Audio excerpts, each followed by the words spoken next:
Bismillahirrahmanirrahim. Assalamualaikum warahmatullahi wabarakatuh. Hari ini Selamat Pagi Malaysia bersiaran sekali lagi bersama saya Ridwan Mustafa dan juga Raja Sufia sehingga pukul 10 pagi. Terima kasih kepada rakan penyampai berita di studio di RTM di Sabah dan juga Sarawak. Kami akan teruskan siaran di TV1 saluran berita, yang menonton di YouTube juga terima kasih, di Facebook juga terima kasih, di TikTok juga terima kasih. Ya, betul. Alhamdulillah hari ini 6 Rabiul Awal 1445 Hijri bersama dengan kami berdua. InsyaAllah kami akan bersama dengan anda sepanjang 2 jam siaran, dan di pagi Jumaat ini suka untuk saya kongsi kepada anda insya-Allah sentiasa melakukan amal kebaikan dan sentiasa mencari kebaikan dalam setiap insan sebab insya-Allah daripada kebaikan yang kita mencari daripada setiap insan itu akan membentuk kepribadian yang baik dalam hati dan juga diri kita sebenarnya. Jadi di pagi Jumaat ini insya-Allah sentiasa memperbaiki diri, banyakkan zikir untuk kita membersihkan semula hati-hati kita insya-Allah. Juga kalau ada kemampuan hari Jumaat ini hari yang cukup baik untuk kita bersedekah. Betul?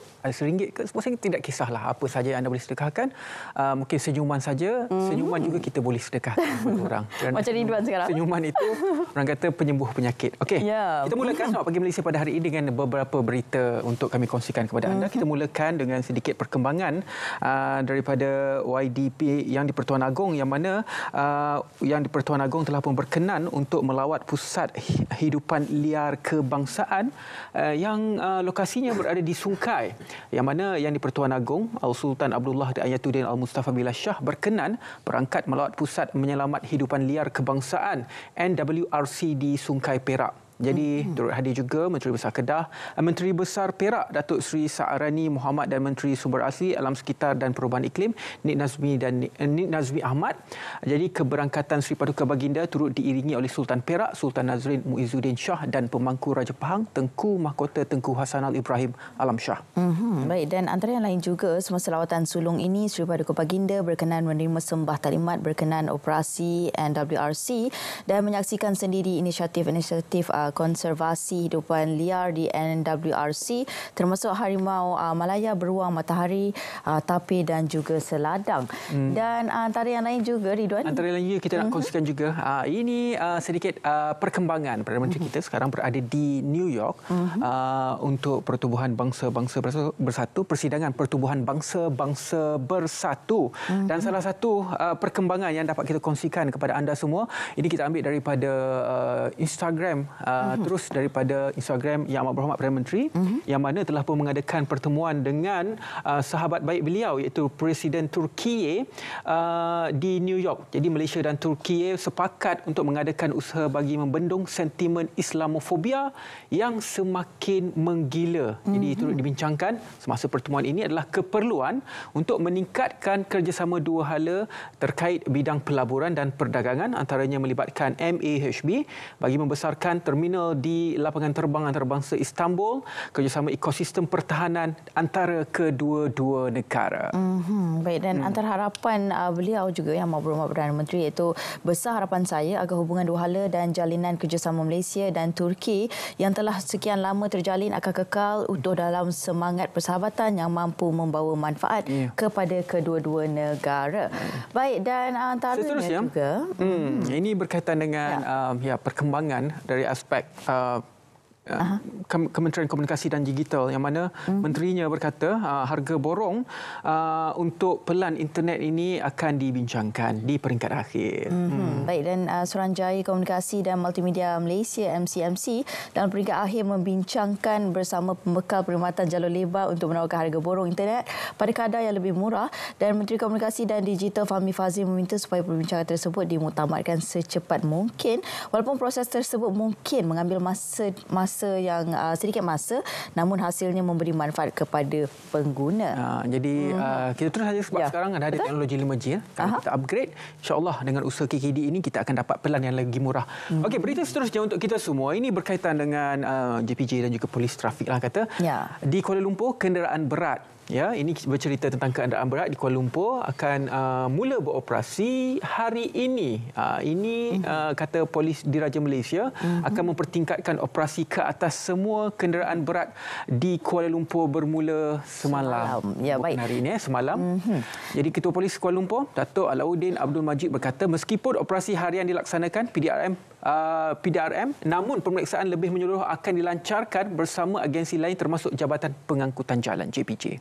Dan operasi dipertikatkan melibatkan laluan keluar masuk ibu negara dan juga Putrajaya. Jadi hati-hati, ini orang kata ini adalah satu proses penguatkuasaan untuk memastikan keselamatan pengguna di jalan raya. Okey, berita terakhir untuk kita memanaskan badan pada hari ini, tahniah diucapkan kepada pasukan Harimau Malaya kerana telah pun berjaya untuk meningkatkan dua tingkat dua anak tangga. Ya, untuk berada di ranking ke 134. Ya, itu dia. Dan berita gembira itu diumumkan Persatuan Bola Sepak Malaysia FAM menerusi satu kenyataan di laman sosial rasmi, dan antara yang lain juga iaitu kedudukan terbaru ini adalah hasil kejayaan skuad kendalian Kim Pan-gon melakar kejutan mengikat pasukan ranking ke-80 dunia, China dan pasukan ranking ke-94 dunia. Syria adalah aksi persahabatan antarabangsa, dan keputusan itu menyaksikan Malaysia memperolehi tambahan 3.33 mata untuk mengumpul keseluruhannya. Dan antara yang lain juga skuad Harimau Malaya dipisahkan dua kedudukan berbanding Filipina yang menduduki ranking ke-132 dunia. Tahniah diucapkan kepada pasukan Harimau Malaya. Baiklah, itu dia sedikit berita untuk kami kongsikan kepada anda semua pada hari ini sebagai pemanas badan dalam Selamat Pagi Malaysia pada hari ini. Kita masih ada lagi 2 jam, banyak lagi topik yang kita akan bawakan kepada anda semua. Kita berehat seketika. Kembali selepas ini. Penegasan pertama, melonjakkan pertumbuhan ekonomi. Kerajaan menyasarkan lonjakan pertumbuhan ekonomi sekurang-kurangnya 5% tahun dalam tempoh RMK 12 dengan memberikan tumpuan kepada 2 perkara pokok. Pertama, memperkukuh produktiviti dengan menyegerakan peralihan kepada industri bernilai tinggi dan menerima guna teknologi termaju, mempertingkat bakat kemahiran. Produktiviti pelbagai faktor, MFP, secara purata dijangka menyumbang sebanyak 42.8% kepada pertumbuhan KDNK dengan produktiviti buruh dijangka mencatatkan pertumbuhan 3.8% tahun. Kedua, kerajaan berhasrat menjadikan Malaysia sebagai destinasi pilihan utama para pelabur dengan memperkukuh daya saing. Langkah utama adalah meningkatkan persekitaran perniagaan menerusi penambahbaikan peraturan perniagaan termasuk melalui unit My Mudah. Langkah ini secara langsung merancangkan pelaburan langsung domestik DDI yang secara bersinergi akan menarik lebih banyak FDI. Pelaburan swasta disasarkan berkembang sebanyak 6.4% setahun atau purata 300 bilion ringgit setahun dalam tempoh akhir RMK 12.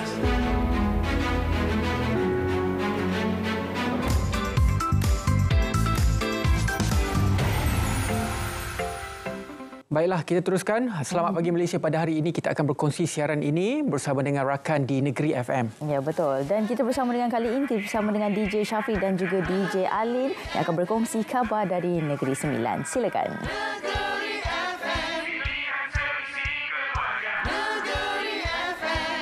Negeri FM ingat sampai bila. Terima kasih Ridho dan juga Sophie. Ya, selamat pagi rakan-rakan tugas kita di seluruh radio-radio negeri. Dan selamat pagi juga kepada semua penonton yang menonton Selamat Pagi Malaysia. Dan sekarang ini seleksi konti bervisual bertemankan Syafiq dan juga Alin di Negeri FM. Seperti yang kita sedia maklum Syafiq, perubahan monsun. Betul. Lepas tu hujung tahun dengan hujan dan sebagainya. Maka dengan itu 5 projek rancangan tempatan banjir ataupun RTB Negeri Sembilan diluluskan Kerajaan Persekutuan. Terima kasih Kerajaan Persekutuan, dan akan dilaksanakan bermula seawal hujung tahun ini. Menteri Besar Negeri Sembilan Datuk Seri Aminuddin Harun katanya pembangunan projek RTB ini dapat mengatasi insya-Allah masalah banjir yang kerap berlaku di beberapa kawasan di negeri ini, dan ia membabitkan projek pembangunan lembangan Sungai Bersepadu Sungai Pedas Rembau, RTB Sungai Raya dan RTB Sungai Solok di Podikson, RTB Sungai Jelai Kuala Pilah dan projek pembangunan lembangan Sungai Bersepadu Sungai Linggi fasa 5 dari Rantau ke Ampangan di Seremban. Baik. Itu cerita sungai, yang ini cerita beras. Baik, kalau cerita tentang beras, banyak 20 tan metrik atau atau 2,000 pack bungkusan 10 kilogram beras putih tempatan telah diedarkan di outlet-outlet peruncitan Fama di seluruh Negeri Sembilan. Kata Exco Pertanian Keterjaminan Makanan dan Kos Sara Hidup Datuk Seri Jalaluddin Alias mengakui jumlah tersebut tidak mencukupi dan beliau telah meminta supaya Fama Negeri Sembilan untuk membuat tempahan bagi mendapatkan lagi bekalan tambahan untuk beras putih tempatan. Itu cerita beras. Lepas tu kita ada cerita berkenaan dengan pelancongan. Kerajaan Negeri Sembilan menyasarkan peningkatan bagi jumlah kemasukan pelancong domestik berpendapatan tinggi dan pelancong antarabangsa ke negeri ini.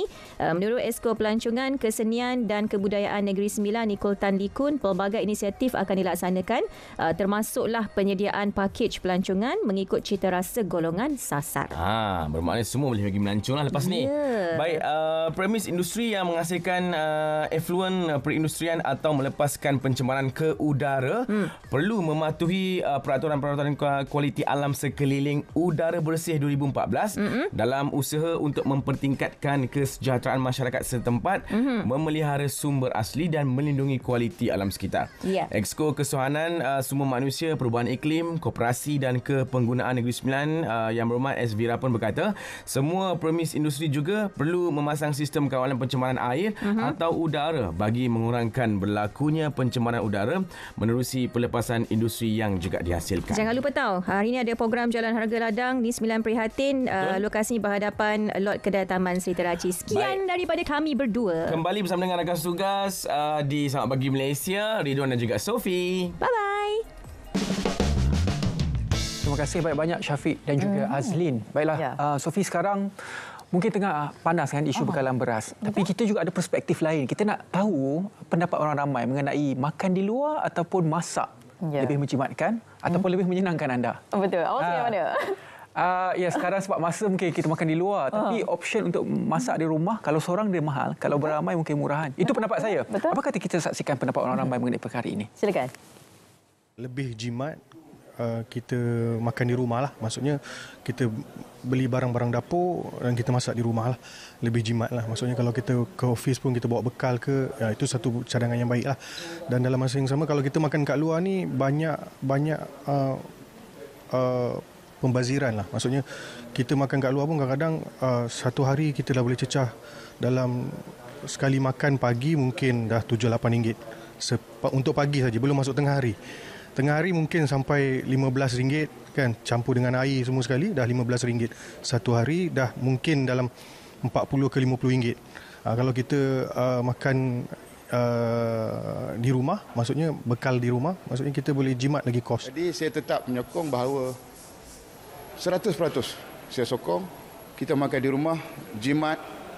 Harga pun kadang kalau di kedai itu mahal. Di rumah kalau kita beli barang itu, dan kita pun boleh buat, kita panggil jangkaan berapa orang nak makan di rumah. So itu kita boleh jimat. Kita kena tengok senario sekarang. Dua-dua suami isteri bekerja. So dah bekerja seharian. Anak-anak pula anak ni kadang-kadang tak sempat nak masak. Jadi makan di luar.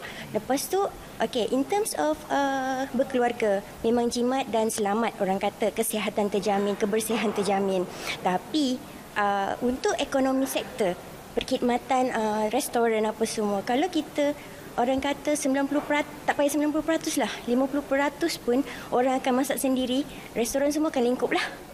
Masak di rumah lebih jimat lah. Sebab pada pandangan saya, di rumah tu kita boleh beli bekal ataupun kita boleh beli stok untuk sebulan ataupun 2 minggu, dan kita boleh masak. Kadang-kadang kita boleh extend masak pembelian kita tu sampai sebulan makan. Tapi kalau kita beli di luar, bergantung pada kedai. Ada kedai mahal, ada kedai yang okey, tapi kebanyakan sekarang agak mahal lah di luar.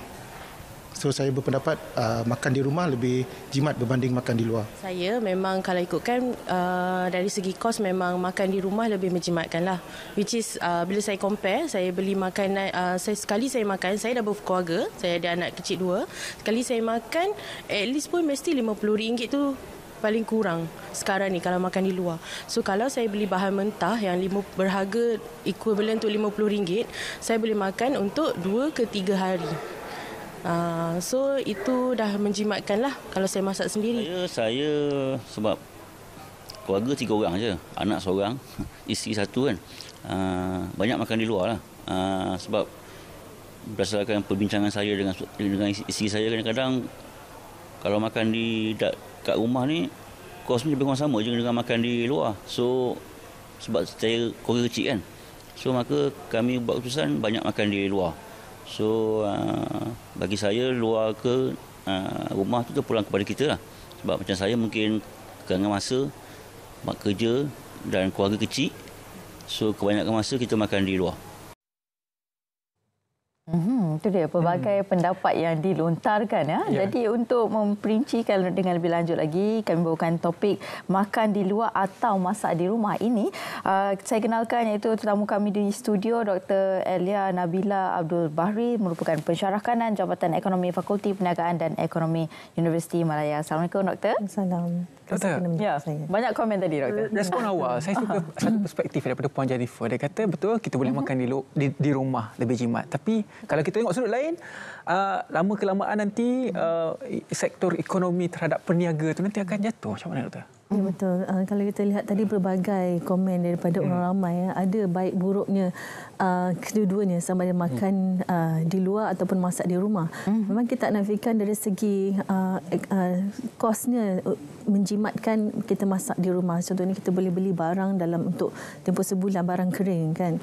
Dan kita perlu buat perbelanjaan. Misalnya kalau kita merancang untuk masak sendiri di rumah, tapi misalnya kita beli bahan mentah ataupun barang basah untuk seminggu misalnya. Tapi pada waktu ketika kita tak mampu nak masak, mungkin kan kekangan masa, kekangan tenaga, dan juga mungkin ada anak kecil, mungkin anak kecil pun tolong bantu masak juga. Dan ini juga yang menyebabkan dalam untuk tempoh seminggu bahan mentah yang kita beli itu mungkin hanya 2 ke 3 hari saja yang kita sempat masak. Dan akhirnya kalau kita tak boleh komit untuk masak, akhirnya nanti bahan mentah yang kita beli itu akan menjadi rosak dan sebagainya. Dan betul juga seperti ada komen yang mengatakan bahawa kalau semua orang pakat masak di rumah, bagaimana dengan industri restoran dan makanan sebagainya. Ini kerana kita juga banyak program-program yang makan sedap di mana. Dan itu juga memberikan inspirasi. Hari ini minggu ni nak makan dekat tempat sekian-sekian, dan minggu depan makan tempat sekian-sekian. So ini juga mempengaruhi mengapa mereka juga ingin makan di luar. Dan dalam masa yang sama kita semua wanita juga sekarang ramai yang sedang bekerja dan untuk menguruskan masa, sebab kita balik di rumah bukan hanya kita memikirkan tentang urusan makan, tapi juga urusan pakaian, kerja sekolah anak dan sebagainya. Jadi banyak perkara di rumah, terutama di rumah, yang mereka merasakan makan di luar lebih cepat dan mudah. Okey, baik. Dan situasi sekarang ni kalau kita tengok pun dengan dengan keadaan ataupun harga beras yang kian meningkat, dan kalau kita beli stok seperti yang doktor kongsikan tadi juga, mungkin ada orang yang tak sempat nak masak, akhirnya akan menjadi pembaziran juga. Jadi situasi yang terbaik mungkin berbeza bagi setiap individu maupun keluarga. Jadi pendapat doktor, bagaimana untuk ketika ini kita nak kena letakkan, okey, bagi pihak keluarga saya apa yang terbaik untuk situasi sekarang ini? Satunya kita kena lihat berapa ramai ahli keluarga dalam satu rumah. Dan juga kemampuan kita untuk memasak. Ada orang yang mampu dari segi wang, ada orang yang mampu dari segi tenaga dan masa. Dan kebanyakannya dalam pemerhatian saya yang memasak di rumah setiap hari ini, kebanyakan daripada suri rumah dan juga orang yang bekerja yang mempunyai pembantu rumah. Kalau tidak pembantu rumah pun mungkin ada anak yang boleh membantu untuk memasak. Dan untuk memasak setiap hari untuk wanita yang bekerja dan berkerjaya, ini memerlukan satu komitmen yang tinggi. Betul. Misalnya kalau kita dengan harga rumah sekarang yang meningkat, orang sanggup beli rumah di pinggir bandar yang lebih murah dan sanggup commute daripada tempat kerja yang jauh balik ke rumah. Kalau bukan dengan kesakan lalu lintas di Kuala Lumpur, mungkin kita akan sampai di rumah dalam 7.30 ataupun pukul 8, dan kita mempunyai masa yang sedikit bersama anak-anak dan keluarga. Dan kalau kita pulang ke rumah pun mungkin kita akan merasa penat dan lapar, dan kita tak boleh nak tunggu sejam lagi untuk menyediakan makanan dan sebagainya. Itulah satu cabaran sebenarnya. Dan walaupun memang tidak nafikan masak di rumah adalah sesuatu yang terbaik dari segi penjimatan kos. Kalau mengikut kajian saya berkenaan dengan tabiat 3 golongan B40, M40 dan T20. Mereka cenderung untuk makan di luar atau masak di rumah. Dan kebanyakan golongan B40 ini cenderung untuk masak di rumah. Dan ada saya pernah turun ke lapangan bertanya kepada golongan pekerja asas ni, iaitu terutama ni golongan penerima gaji minimum ni. Ada golongan yang dia cuma dapat gaji 1,000 saja, di bawah gaji minimum. Saya bertanya bagaimana dia survive. Dia masak di rumah. Ada kalinya dia masak sebelum pergi kerja, itulah sarapan, itulah makan tengah hari dan itulah makan malam. Mana dalam 1,000 tu dia boleh adjust dari segi kos. Cuma masa dan mungkin dia dari segi jarak rumah dan tempat kerja dekat, dan dia mempunyai komitmen yang tinggi untuk menguruskan masanya dan tenaganya untuk dia memasak demi untuk meneruskan kelangsungan dengan gaji yang ada. Setuju, Doktor. Ya. Selain kita boleh mengawal apa yang kita beli, bahan mentah kita beli, kan pilihan kan, ada lada yang mahal, ada lada yang murah dan sebagainya. Apa lagi kelebihan yang kita boleh dapati kalau kita memilih untuk memasak di rumah, Doktor? Kalau kita nak memasak di rumah, mungkin kita boleh beli bahan mentah yang murah, misalnya di pasar pagi, pasar tani, berbanding dengan kita beli di pasar raya. Kalau kita tengok kos, katakan ayam sekilo di pasar raya lebih mahal banding dengan di pasar raya ataupun di pasar malam. Dan kita boleh merancang pembelian bahan mentah, sama ada bahan kering yang kita boleh gunakan untuk jangka masa yang lebih panjang, dan bahan basah yang untuk jangka pendek. Dan apabila saya ada seorang rakan yang dia dalam tempoh seminggu dia dah merancang setiap hari menu apa. Katakan pagi menu apa, tengah hari menu apa, malam menu apa. Dan pada hari Ahad dia akan fokus untuk menyediakan bahan-bahan yang untuk dimasak dan ikut perancangan menu. Dan pada hari kejadian dia cuma campak-campak saja untuk mempercepatkan barang tu dah di-cook lah, dah disediakan. So maknanya perancangan tu perlu ada. Betul. Kalau kita nak berusaha untuk nak ke arah penjimatan masak sendiri di rumah. Tapi ialah bukan semua orang mempunyai masa dan komitmen yang sebegitu. Dan ada masa dan ketikanya masa dan tenaga itu menjadi keutamaan berbanding RM1. Dan mereka cenderung untuk makan di luar ataupun tapau. Mengikut dalam kajian saya, untuk orang yang makan di rumah dan makan di luar, dia masak di rumah boleh ada penjimatan sebanyak 25%. Di mana mereka bagi saya interview ataupun survey untuk golongan yang makan di luar dan makan masak di rumah. Kebanyakan seperti saya kata tadi, yang masak even T20 ke M40 juga mereka masak di rumah. Mereka juga mengambil langkah berjimat jugalah. Mungkin kalau kita nak kata makan di luar, itu makan macam tadi kata sekali keluar RM50.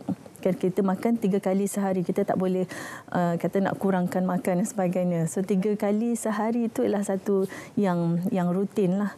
Dan kalau kita berkenaan dengan kekangan bekalan makanan seperti beras, itulah satu makanan ruji kita yang kita tidak boleh lari. Cumanya kalau kita tengok konsep mungkin dengan masalah kekangan beras sekarang ni, mungkin kita boleh adjust dari segi pengambilan yang sedikit. Kalau kita melihat kepada konsep suku-suku separuh yang disarankan oleh Kementerian Kesihatan, yang mana pengambilan nasi itu hanyalah suku pinggan saja. Dan kalau saya tengok trend sekarang ni, kalau di universiti saya tengok ramai yang makan lauk banyak tapi tak ambil nasi. Sebab apa? Nak diet karbo. Itu pula satu perkara, tapi lauk banyak. So jadi keinginan orang untuk makan tu menjadi satu, macam kita panggil satu pesta atau satu keseronokan untuk makan bagi rakyat Malaysia lah. Kesedaran itu dah wujud lah. Berbanding dengan dulu, kalau student dulu nasi ada banyak. Separuh kan. Sebab kenyang. Kalau kita compare pun contohnya pengambilan beras antara orang tempatan dengan orang luar, pekerja luar yang datang Malaysia. Orang kita 80 kilogram setahun kita makan secara purata, tapi pekerja-pekerja luar 120. Itu adalah satu perbezaan. Cuma dari aspek bila kita bercerita tentang isu bekalan beras sekarang lah kan, ia berkait rapat dengan isu makan di rumah ataupun makan di luar. Mungkin ada terfikir seperti alternatif yang kita boleh bawa ke Malaysia. untuk kita menyerap tekanan bekalan beras ini? Ya, sebab ada cadangan untuk kita nak menggantikan apa dengan beras ni. Sebab kita tahu kita makan nasi ni untuk karbohidrat, untuk tenaga. Dan kebanyakan keperluannya lebih kepada, macam kata orang luar dia makan nasi lebih banyak. Sebab mungkin keperluan kerja ni memerlukan tuntutan fizikal lebih daripada tuntutan mungkin intelektual. Dan karbohidrat ni boleh digantikan dengan makanan lain, seperti ada yang makan mihun, yang mana gandum tu kita tak maknanya yang kita import lah, kita tak menanam gandum untuk di kawasan Malaysia. Dan mungkin ada yang menggantikan dengan ubi kentang, okay, dan juga ubi kayu, tapi yalah, itu sebagai alternatif. Cumanya bukan semua orang boleh menggantikan. Mungkin kita boleh ambil kadar nasi dalam keadaan yang sedikit lebih bukan sedikit. Kita nak kata menggantikan terus.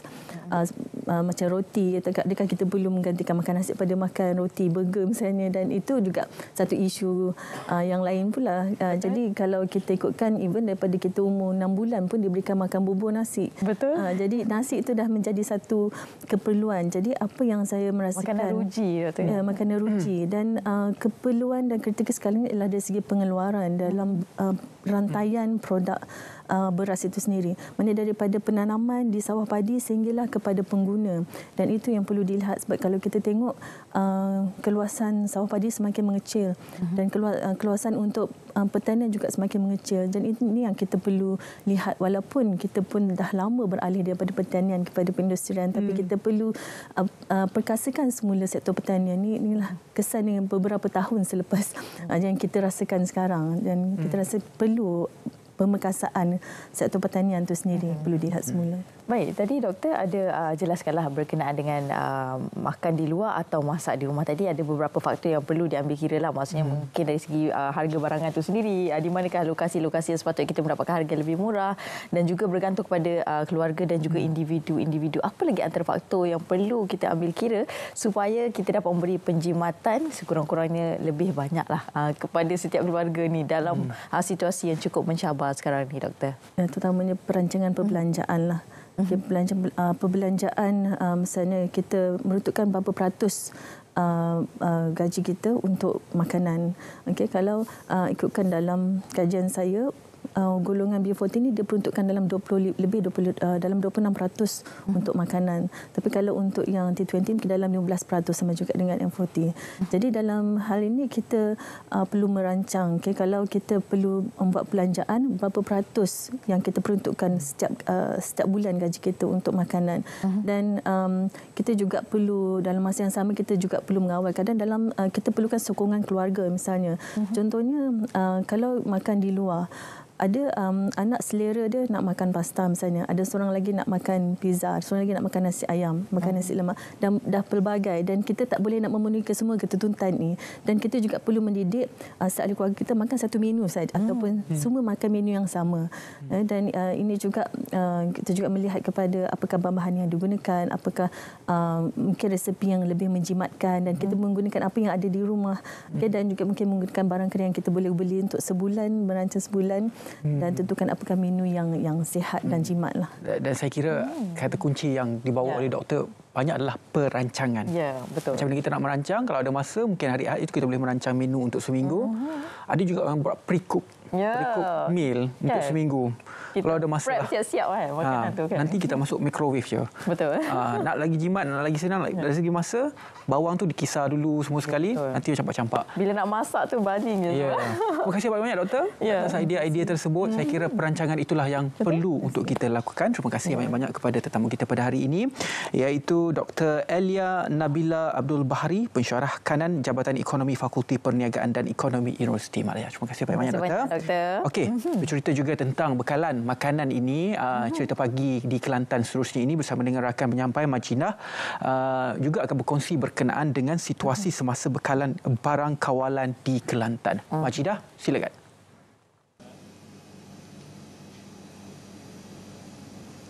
Baik, terima kasih rakan penyampai di Angkasa Puteri. Saya kini berada di kedai Serba Niaga di Kota Baru, di mana untuk pagi ini saya bawakan mengenai perkembangan semasa mengenai harga barangan, khususnya barangan kawalan seperti minyak di Kelantan. Dan untuk itu saya bersama-sama dengan pengarah KPDN Kelantan, iaitu Tuan Azman Ismail. Assalamualaikum Tuan. Waalaikumsalam. Jadi Tuan, macam-macam kita dengar dari negeri tu negeri ni, kemerosotan ataupun ketiadaan barang-barang kawalan ni susah nak dapat. Di Kelantan bagaimana Tuan situasinya, khususnya minyak tu Tuan? Okey, terima kasih pihak RTM. Okey, alhamdulillah sebenarnya untuk barang-barang kawalan di Kelantan ni masih lagi terkawal, dan dalam cerapan kami setiap hari banyak lagi pasaraya-pasaraya yang di bawah kawalan kami masih lagi mempunyai bekalan yang mencukupi. Okey, contohnya untuk minyak masak, gula. Okey, cuma mungkin ada kita dengar daripada rungutan-rungutan, daripada pekedai-pekedai yang mungkin kedai-kedai runcit yang kecil di bawah, dan daripada rungutan berkenaan kita turun buat siasatan. Okay, daripada siasatan kami dapati memang ada berlaku, cuma bila siasatan detail kita buat, pekedai ataupun peruncit berkenaan sebenarnya ialah yang tidak mempunyai lesen.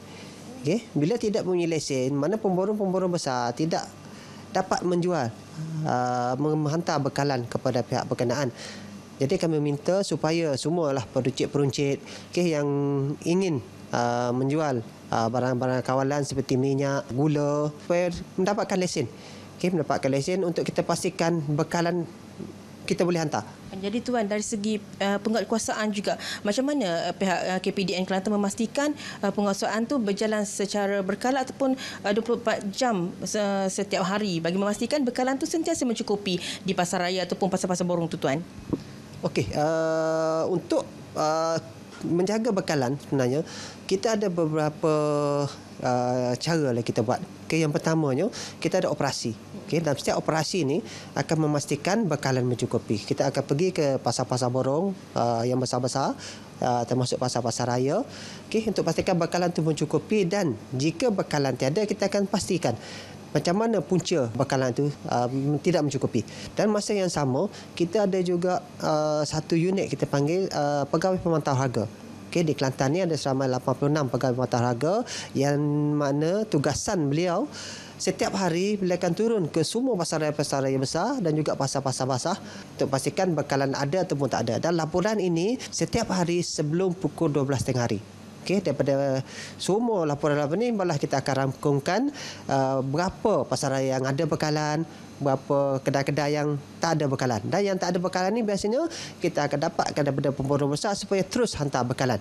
Okay, supaya bekalan itu sampai kepada pengguna, insyaAllah. Jadi Tuan, ketika ini juga heboh diperkatakan di media-media sosial mengenai ketiadaan ataupun kenaikan harga beras tempatan tu Tuan. Jadi bagaimana situasinya di Kelantan Tuan? Setakat ini sebenarnya untuk di negeri Kelantan, sebenarnya untuk isu beras ni sebenarnya di bawah Kawaslia Beras, okay, bawah Bernas. Tapi untuk isu bekalan, pihak kami, pihak KPDN sebenarnya melalui program jualan ramah dan juga melalui pemborong-pemborong yang ada bersama kita, alhamdulillah bekalan beras masih lagi ada, cuma mungkin agak berkurangan, terutama yang super tempatan. Cuma yang banyak adalah super import, harga yang agak tinggi sikitlah daripada biasa. Dan macam mana sebagaimana kita tahu pun, beras-beras di Thailand pun, beras siam yang ada di Kelantan ni pun yang jadi tarikan rakyat Kelantan sebenarnya dah naik harga. Okay, dah naik harga, asal daripada RM80 dah jadi sampai RM100 lebih sekarang. Itu menyebabkan rakyat dah bertukar pilihan kepada beras tempatan, yang menyebabkan beras tempatan mendapat permintaan tinggi. Okay, ini dan menyebabkan bekalan itu berkurang. Dan saya rasa insyaAllah benda ini akan diselesaikan oleh kementerian berkenaan lah. Okay. Maksudnya KPDN memang bertindak tegas, tiada kompromi terhadap peniaga-peniaga yang menyalahi undang-undang ni Tuan? Ya, semestinya. Dan saya juga memberi amaran lah kepada semua peniaga supaya tolonglah bersama-sama kita bantu rakyat. Dan masa yang sama juga saya minta juga kepada semua pengguna, jika ada aduan, ada tak puas hati, boleh terus kepada kami di KPDN untuk kita pastikan semua peniaga-peniaga dapat mematuhi etika-etika yang sepatutnya dibuat. Betul Tuan, jadilah seorang pengguna yang bijak ya dengan membuat aduan terus kepada KPDN Kelantan khususnya. Jadi itulah yang dapat saya bawakan situasi semasa mengenai harga ataupun barang-barang kawalan khususnya minyak di Kelantan untuk cerita pagi pada hari ini. Kembali kepada rakan penyampai dan Kesupri, silakan.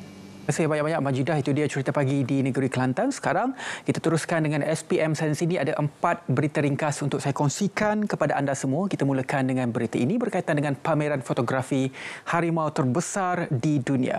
Terus dari Albert Hall yang ikonik di London. Pameran fotografi Eye on Tiger bermula di Kuala Lumpur semalam, di Starhill dan Lot 10. Dengan kedua-dua lokasi ini mempamerkan paparan unik ini sehingga 22 Oktober 2023 dibawa oleh organisasi pemeliharaan Save Wild Tigers. Pameran fotografi terbesar di dunia ini oleh 30 jurugambar terkemuka dunia adalah peluang yang sesuai untuk meningkatkan kesedaran tentang nasib harimau liar tersebut. Semua imej yang dipamerkan adalah dalam 2 format saiz tersedia untuk dibeli dengan keuntungan untuk Save Wild Tigers dan rakan pemeliharaan Malaysia The Habitat Foundation dan Rimau. Berita kedua, penggunaan teknologi nuklear di negara ini disasar meningkat 40% menerusi dasar teknologi nuklear negara DTNN yang menerangka strategi jangka panjang untuk pacu pembangunan teknologi nuklear negara. Setakat ini penggunaan teknologi nuklear negara pada tahap 20% dengan hasil industri kurang 1 bilion ringgit sekaligus mencapai nilai pelaburan 2.4 bilion ringgit menjelang tahun 2030. Loji tenaga boleh baharu berkapasiti 12 MW di Bukit Tagar Enviro Park BTEP Hulu Selangor dilancar hari ini. Ia kemudahan seumpamanya yang terbesar di negara ini. Tapak pelupusan BTEB berupaya menukarkan gas metana daripada sisa pepejal kepada tenaga boleh baharu dengan anggaran 339 juta kilowatt jam tenaga elektrik disalur ke grid nasional. Ia bersamaan tenaga elektrik yang disalur kepada 4,000 isi rumah di Taman Bestari Jaya, Selangor. Pertubuhan UNIC Prihatin Perlis mengambil inisiatif menganjurkan kelas belajar mengaji Al-Quran secara bergerak menggunakan van secara percuma sebagai salah satu usaha mendekati masyarakat setempat mendalami ilmu Al-Quran. Pendekatan yang pertama kali dilaksanakan di Perlis ini mendapat sokongan baik di kalangan mereka yang ingin mendalami kelas Al-Quran di pelbagai peringkat usia. Menurut pengasas Pertubuhan UNIC Prihatin Perlis, Kapten Bersara Azrizal Abdul Latif, beliau memanfaatkan ilmu dipelajari ketika berkhidmat di Kor Agama Angkatan Tentera untuk berbakti kepada masyarakat. Usaha mengajar Al-Quran secara bergerak ini mula dilaksanakan sejak November 2022 yang lalu. Itu dia 4 berita ringkas dapat saya kongsikan kepada anda semua berkenaan dengan dalam segmen Sana Sini. Kita berehat seketika, selepas ini Raja Sofia akan bersama dengan anda.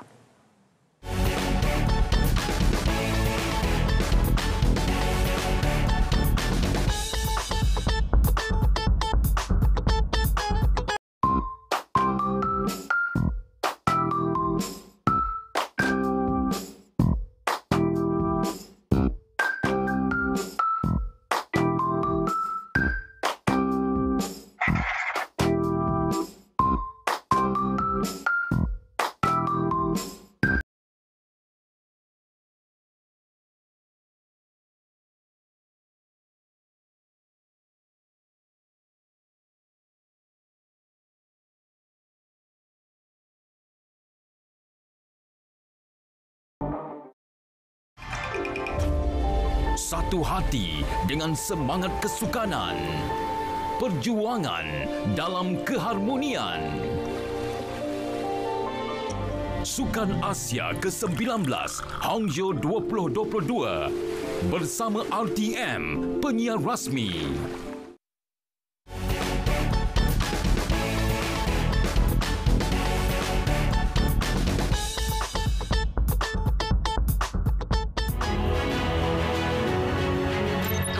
Perkhidmatan global telah dikenal pasti sebagai industri strategi.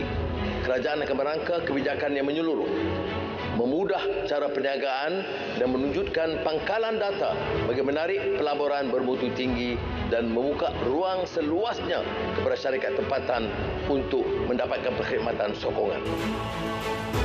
Malaysia menjadi rumah kepada beberapa syarikat perkhidmatan global Antaranya Endeavour PLC dari United Kingdom, Cognizant Technology Solutions United States Corporation dari Amerika Syarikat, Huawei Technology Malaysia Sedia Berhad dari China, Ansell Global Trading Center Malaysia Sedia Berhad dari Australia, Siemens Energy Berhad dari Jerman, dan jika lebih banyak syarikat perkhidmatan global akan menyatakan minat untuk beroperasi di sini pada masa akan datang.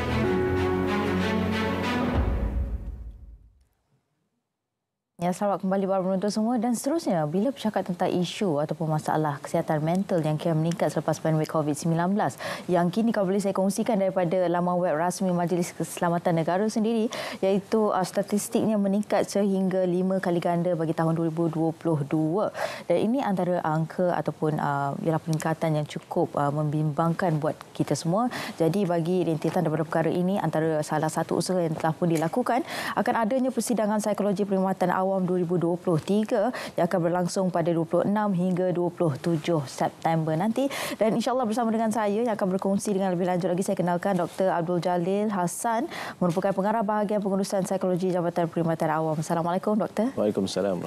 Ya Doktor, jadi ini peningkatan yang cukup menakutkan buat kita semua. Jadi ini antara isu yang perlu dipandang serius. Jadi persidangan ini insyaAllah akan merungkailah pelbagai alternatif yang boleh dilakukan, apakah antara peranan orang ramai dan sebagainya. Jadi pada awalnya mungkin Doktor boleh kongsikan objektif utama diadakan persidangan ini. Silakan. Okey. Bismillahirrahmanirrahim. Assalamualaikum warahmatullahi wabarakatuh. Salam sejahtera. Kalau kita tengok hari ini, berdasarkan laporan daripada the World Health Organization sebagai contoh, 1/4 individu di dunia akan mengalami isu kesihatan mental atau penyakit mental sepanjang kehidupan dia, sama ada bermula daripada zaman kanak-kanak ataupun capai usia dewasa. Dan kalau kita tengok kajian daripada Kementerian Kesihatan sendiri, kajian mobiliti misalnya contoh, 2/3 daripada penduduk Malaysia dewasa di Malaysia mengalami kemurungan dalam konteks ini. Itu dapatan bagi tahun 2019. Ini menunjukkan bahawa isu kesihatan mental ini makin serius.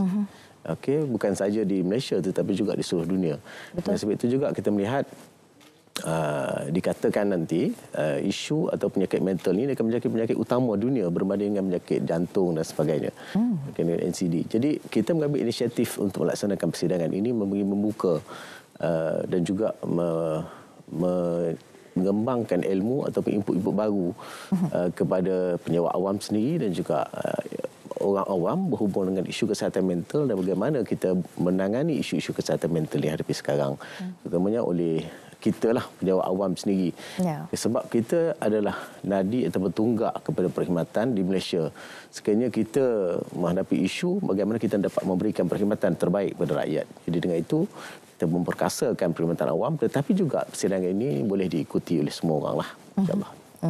Dan persidangan ini akan berlangsung di mana, Doktor? Okey, persidangan selama 2 hari ini akan berlangsung di Dewan Konvensyen Shah Alam ataupun Majlis Bendarai Shah Alam selama 2 hari, 26-27 seperti yang disebutkan tadi, akan dirasmikan atau disempurnakan oleh Yang Berbahagia Tan Sri Datuk Seri Ketua Setiausaha Negara sendiri.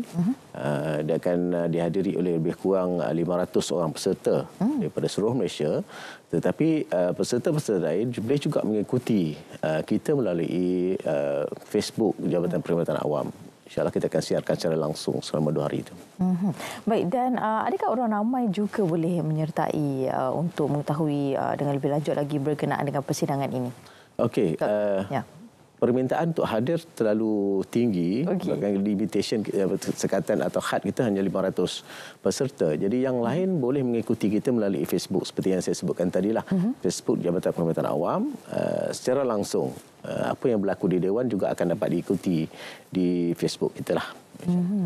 Baik, dan antara juga persidangan ini akan membawa beberapa topik-topik yang akan dibawa lah. Antara topik-topik yang akan dibawa dan akan mencari solusinya, apakah antara topik-topik utama yang akan dibincangkan di persidangan ini, Doktor? Okey, di hari pertama sebelum pada perasmian pada pukul 10 kita ada penjawat awam berdaya bingkas. Bagaimana kita cuba untuk resilient atau berberdaya bingkas ini dalam memberikan perkhidmatan terbaik kepada rakyat. Kemudian diikuti dengan kebolehsesuaian atau adaptability penjawat awam terhadap isu-isu yang berlaku hari ini ataupun cabaran-cabaran yang berlaku ketika ini dewasa inilah. Kemudian sebelah petang kita jemput speaker khas daripada Singapura untuk bercakap tentang executive presence kepada penjawat awam. Bagaimana penjawat awam, Dr. Fred Tok daripada Singapura. Dan juga pada hari yang kedua, kita akan bercakap tentang riset minda ubah budaya. Bagaimana kita nak mengubah budaya kita, membetulkan yang betul itu, membiasakan yang betul dan juga membetulkan yang biasa. Selalu orang sebut tentang itu kan. Kemudian kita akan bercakap tentang rezeki secupak terasa segantang. Ini proses kita untuk menerapkan nilai kepada penjawat awam. Apa yang kita dapat hari ini walaupun banyak mana sekalipun akan menyebabkan kita rasa benda itu cukup untuk hidup kita. Kemudian syukur dengan apa yang ada dan redha dengan apa yang tiada. Maksudnya yang kita ada itu qanaah lah dalam konteks kita ni kan qanaah mana cukup dengan apa yang ada. Dan seterusnya bersediakah aku. Ini bercakap tentang kita dalam menghadapi cabaran ini. Kita bersedia ataupun tidak. Okey, sebab itu akan menentukan kesihatan mental kita. Dan pada sebelah petang hari yang kedua kita ada forum penjawat awam tonggak negara madani, profesionalisme atau berkaliber. Yang mana kita nak. Jadi kita akan bercakap itu sebab hari kedua ini kita fokus kepada penerapan atau pengamalan nilai. Okey, bagi sebab kita nampak nilai ini adalah isu utama yang perlu ada pada setiap orang dalam menguruskan isu kesihatan mental masing-masing. Dengan sebab itu kalau kita tengok untuk berniaga kita akan ada modal. Okey. Sebagai kehidupan kita juga kita perlu ada modal, dinamakan modal psikologi atau psychological capital. Pertama-tama yang perlu ada pada diri setiap orang itu adalah modal untuk diri dia sendiri menjalani kehidupan supaya kehidupan yang lalu itu sejahtera sepanjang kehidupan dia. So kalau kita bercakap tentang psychological capital ini, apa yang perlu kita ada? Yang pertama harapan lah, hope. Setiap orang perlu ada harapan. Dia tak kecewa, tak putus asa, tak mudah kecewa dengan apa yang berlaku dalam kehidupan dia. Sentiasa berusaha dan ada harapan untuk terus maju. Dan kemudian kita akan bercakap tentang self-efficacy. Okay, mesti tahu tentang kekuatan kita. Okay, kekuatan diri sendiri. Kemudian kita bercakap resilient tentang kedaya tahan kita. Dan yang keempat, bercakap tentang optimis. Jadi mereka yang ada modal, empat modal ini, biasanya akan dapat mengawal kehidupan diri dia dengan lebih baik. Sebab itu kalau orang yang mengalami isu kesihatan mental ni kebanyakan kita akan tengok apa yang berlaku adalah cepat putus asa. Cepat kecewa dengan apa yang berlaku, ada sedikit cabaran dah mudah kecewa dan sebagainya. Itu menyebabkan dia cepat untuk mengalami kesan daripada isu-isu sekitaran. Dan juga kebanyakannya tidak mengetahui apa kekuatan dan kelemahan yang ada pada diri. Terutamanya kekuatan, apa yang kita boleh buat, apa yang kita tak boleh buat dan sebagainya. Dan kita tengok tentang daya bingkas lah. Maknanya resilient ini, daya tahan untuk menghadapi cabaran kehidupan. Ini menyebabkan kebanyakan akan mengalami isu kesihatan mental. Khususnya kurang optimis ataupun pesimis dalam kehidupan. Sentiasa melihat satu benda itu berlaku dengan keburukan ataupun negatif. Tetapi hasil daripada kajian yang kita laksanakan tentang Indeks Sejahteraan Psikologi Malaysia untuk penjawat awam pada tahun ini menunjukkan peningkatan yang lebih baik, lebih positif berbanding dengan tahun lepas dan tahun pandemik. Alhamdulillah. Kalau sebelum ini kita tengok isu yang menyebabkan indeks itu menurun adalah disebabkan oleh emosi negatif. Kecewa, putus asa, marah dan sebagainya. Tetapi pada tahun ini kita dapati indeks emosi negatif itu menurun. Mana kita menjadi lebih tenang. Mungkin selepas daripada pandemik dulu, kita menghadapi cabaran yang tinggi dalam kehidupan. Tetapi pada tahun ini, selepas kita melihat zaman endemik ini, emosi itu lebih agak terkawal sedikit. Dan kita nampak peningkatan itu agak ketara. Jadi kita nampak persidangan ini akan cuba untuk mengupas perkara tersebut, termasuklah kita cuba untuk berkongsi dengan mereka yang berada dalam bidang ini, petugas-petugas yang menguruskan isu-isu kesihatan mental ini agar dapat memberikan perkhidmatan yang lebih baik dengan input-input terkini yang digunakan di seluruh dunia. Itulah antara lain tentang persidangan kita. InsyaAllah.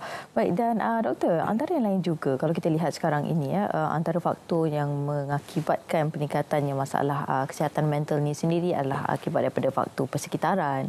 Faktor mungkin pembesaran yang caranya berbeza. Kalau dulu zaman kita mungkin pembesarannya dididiknya mungkin agak berbeza. Tapi pendekatan yang perlu digunakan oleh ibu bapa juga sekarang ini perlu berbeza. Bukan sama dengan cara kita dulu. Jadi ini juga antara penyebab utama juga yang mengakibatkan kanak-kanak juga dalam keadaan situasi sekarang ini iaitu mengalami masalah isu kesihatan mental itu sendiri. Sedikit komenlah daripada doktor. Sebab itu kalau kita tengok dulu pernah disebutkan tentang didiklah anak kamu mengikut zamannya sebagai contoh. Kalau zaman kita dulu kita banyak masa, ruang dan sebagainya. Tetapi hari ini tekanan itu terlalu tinggi. Daripada zaman tadika lagi ataupun umur 5 tahun, 6 tahun lagi, kalau ke tadika itu telah ada homework pun. Zaman kita dulu tak ada lagi. Sekarang ada homework. Masing-masing perlu melaksanakan dan sebagainya. So, expectation keluarga juga berbeza. Kalau dulu keluarga kita asalkan kita pergi ke sekolah, belajar dan sebagainya. Tapi hari ini menetapkan penetapan tertentu untuk dicapai oleh anak-anak tadi walaupun dalam usia yang terlalu muda. Sebab itu kalau kita tengok isu kesihatan mental ini bukan hanya berlaku di kalangan dewasa, tapi prevalent di kalangan remaja juga kanak-kanak juga tinggi. Kalau kita tengok dapatan kajian daripada kajian mobility yang saya sebutkan tadi pada 2022 sebagai contoh, isu-isu kemurungan, suicidal ideation, suicidal thought dan sebagainya makin meningkat persentasenya. Jadi kita tengok itulah keadaan yang berlaku hari ini yang mungkin ibu bapa perlu mengambil tindakan tertentu. Kenal pasti minat, kemahiran, kekuatan anak-anak masing-masing supaya kita dapat memberikan dorongan yang terbaik kepada anak kita. Bukan meletakkan tekanan, tetapi memberikan dorongan. Supaya mereka dapat memilih cara hidup masing-masing dengan baik, tetapi kita perlu mendorong untuk dia mencapai apa yang diingini.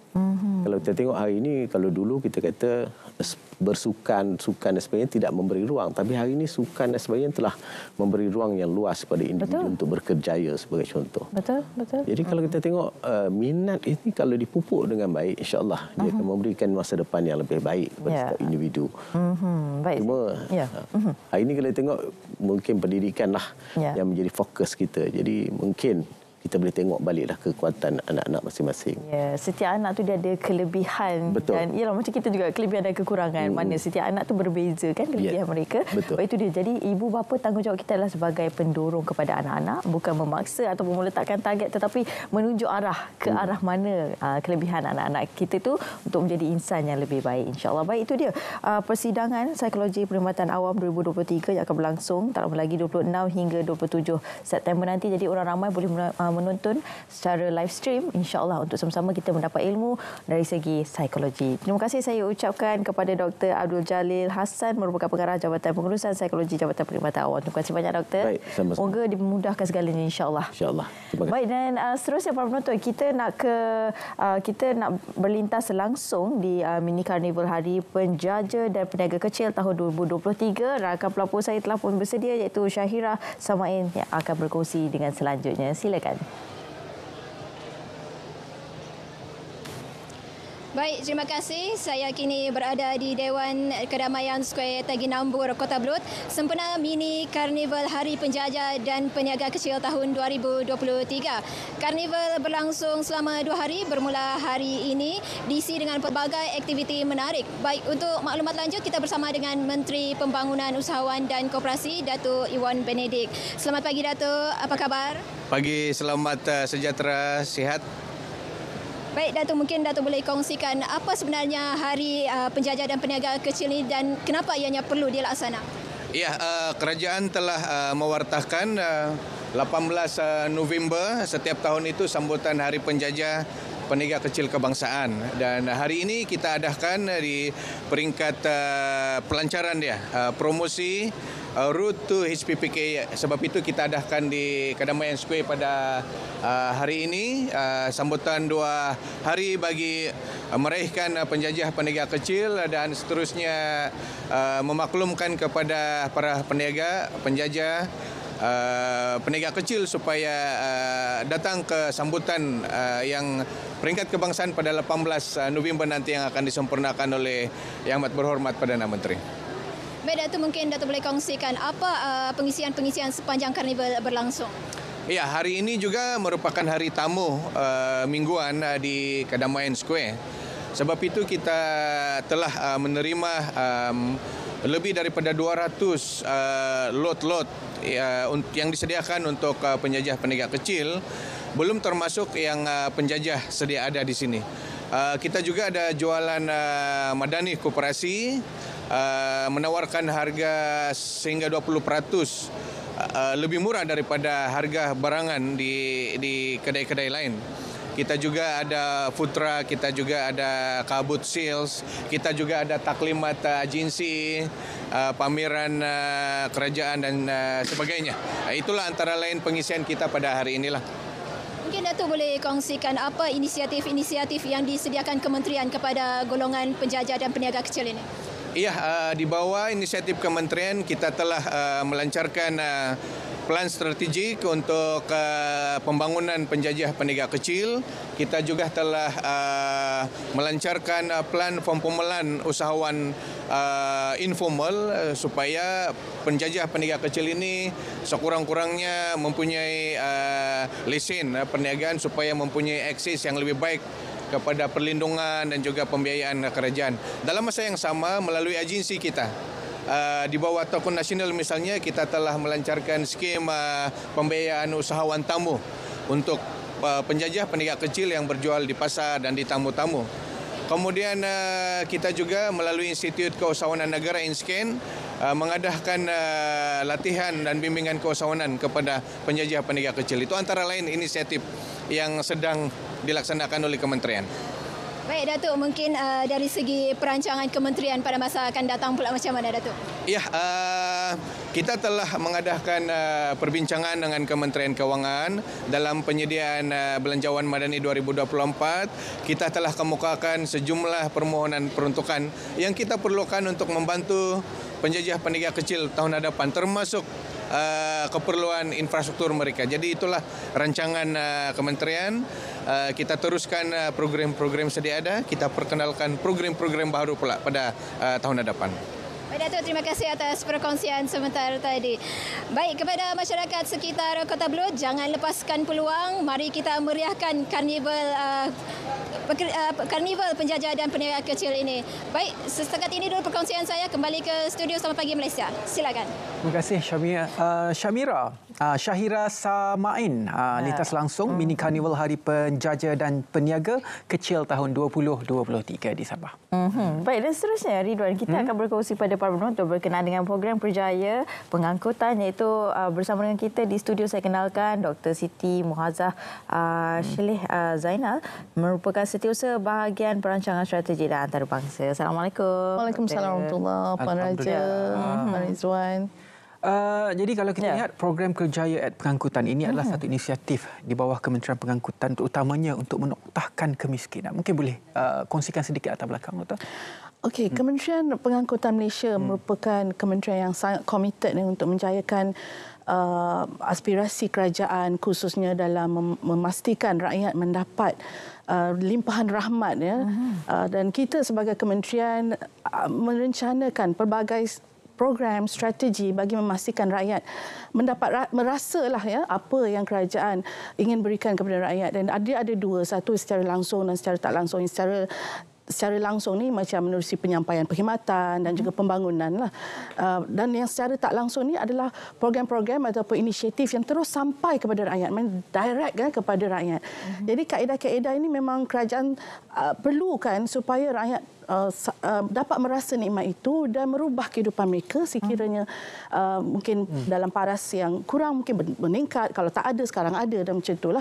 Jadi kita rasa berbangga kerana Kementerian Pengangkutan Malaysia mengambil kaedah-kaedah bekerjasama dengan syarikat swasta untuk mengadakan pelbagai program. Macam baru-baru ini di bawah bajet 2023 kita adakan program memberikan lesen ataupun memberi bantuan lesen memandu motosikal kepada mereka yang berkelayakan supaya dia boleh akhirnya bekerja menjadi membawa e-hailing ataupun p-hailing lah. Jadi ini merupakan satu anjakan dalam kehidupan mereka dan itu bukan setakat itu saja. Kementerian Pengangkutan juga memberi tak berhenti mencari idea-idea baru bagi membolehkan rakyat rasa dari sektor pengangkutan tu apa mereka boleh dapat. Jadi antara program yang kita dah rencanakan yang kita kenali sebagai program Kerjaya @Pengangkutan akan diadakan di Aeon Nilai pada hari esok 23 dan 24 hari bulan. Esok itu Sabtu dan Ahad lah.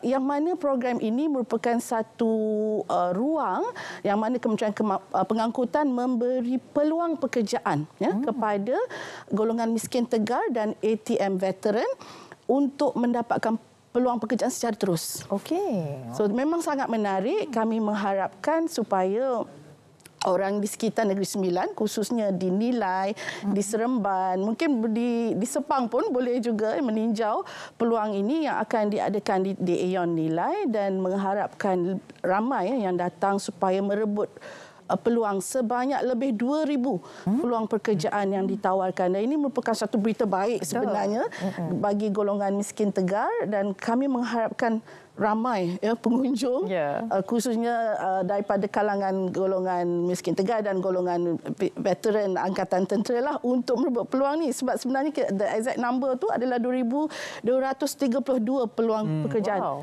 yang macam bagi sajalah lebih kurang. Tapi dia kena lalulah interview ni. Dalam ramai-ramai itu siapa yang bertuah memang layak, mereka akan mendapatlah peluang itu. Sebab ni yang 2,230 kena nak diisi ni. So kita mengharapkan macam itulah. Dan antara peluang pekerjaan yang ditawarkan, Doktor?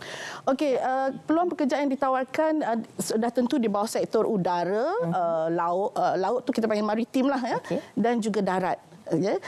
Peluang-peluang pekerjaan itu termasuklah menjadi pengurusan dalam bidang pengurusan teknikal, dalam pengurusan makanan, dalam pengurusan pengangkutan loading unloading dan sebagainya. Banyaklah. Tetapi suka saya nyatakan bidang yang ditawarkan ini ditawarkan oleh agensi-agensi di bawah Kementerian Pengangkutan dan mereka adalah seperti Prasarana Malaysia Berhad merupakan pengangkutan awam punya agensi. ERL Sendirian Berhad, Kereta Api Tanah Melayu kita punya lokomotif dan Malaysia Rail Link Sendirian Berhad, Malaysia Aviation Group ataupun MAG dan Air Asia, Batik Air, My Airline Sendirian Berhad, Ground Team Red, Malaysia Airports Holdings Berhad.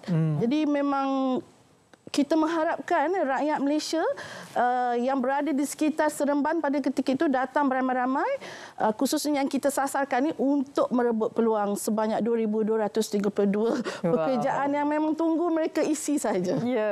Usaha untuk menoktahkan kemiskinan ini bukan sahaja di bawah Kementerian Pengangkutan, malah kementerian lain. Sinergi antara kementerian-kementerian itu banyak dilakukan. Tapi di peringkat Kementerian Pengangkutan, apa cabaran yang dihadapi dalam usaha membantu kerajaan ini untuk menoktahkan kemiskinan? Cabaran yang biasanya kementerian hadapi adalah untuk merapati rakyat. Kita ada sesuatu nak ditawarkan dan kita nak pastikan ada rakyat yang menyambutnya. Itu cabaran kita. Jadi kita ni tak lekang dengan idea lah untuk memastikan ada program yang boleh muat dengan apa yang keperluan rakyat tu. Jadi alhamdulillah cabaran ini dapat kita atasi dengan kerjasama daripada syarikat swasta. Saya ingin mengucapkan terima kasih kepada Aeon Mall kerana memberi kerjasama yang padu dengan kerajaan. Saya rasa kerjasama seumpama ini harus diteruskan. Dan saya mengharapkan cabaran-cabaran kerajaan lebih mudah ditangani dengan adanya kerjasama daripada pelbagai pihak. Jadi saya melihat bahawa dengan kerjasama daripada agensi-agensi antara kementerian ini boleh membantu rakyat menoktahkan kemiskinan. Menoktahkan kemiskinan ini mungkin hujungnya di sini. Tapi kita dengan inisiatif-inisiatif kita tu kita berganjak ke arah titik noktah itu. So alhamdulillah saya nampak ini merupakan Kementerian Pengangkutan Malaysia merupakan satu kementerian yang maju dan progresif untuk mencari lebih banyak idea bagaimana nak bertemu dengan rakyat supaya mereka boleh dibantu khususnya untuk meningkatkan pendapatan bagi menanggung kos sara hidup terkinilah.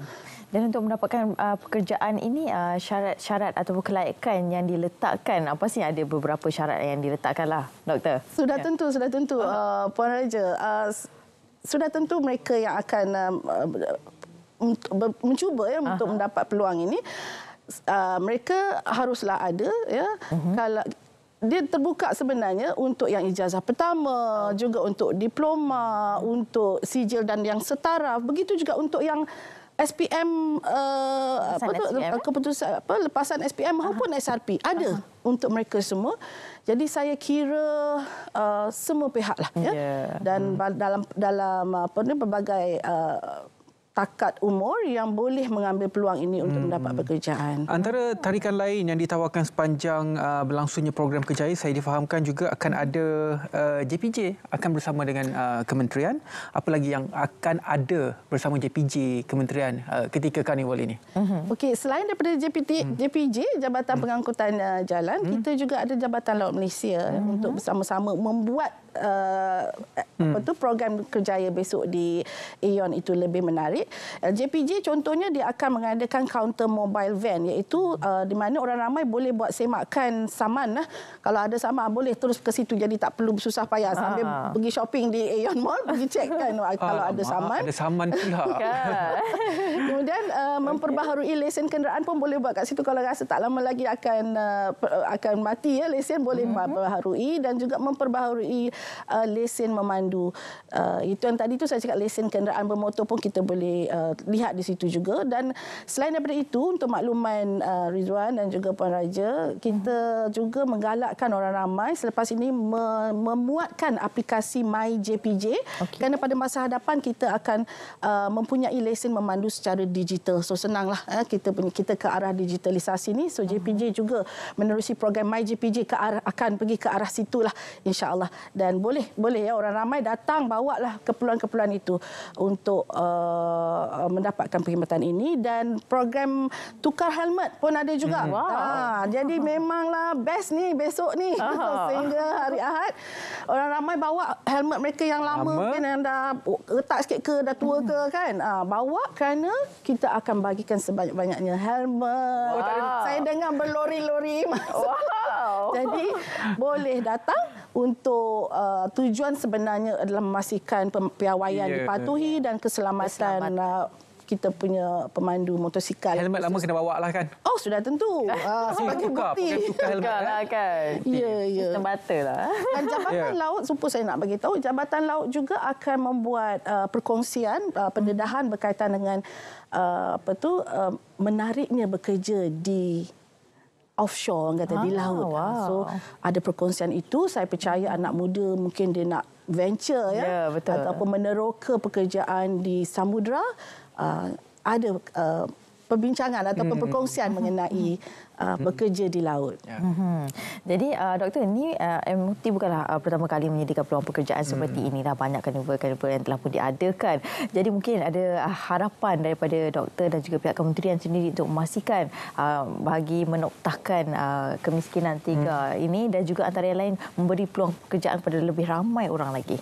Sudah tentu ini mungkin bukan siri pertama kami lah, ya. Harapan kami adalah supaya rakyat dapat rasa bahawa sektor pengangkutan yang ditunjangi oleh Kementerian Pengangkutan ini membawa makna dalam hidup mereka.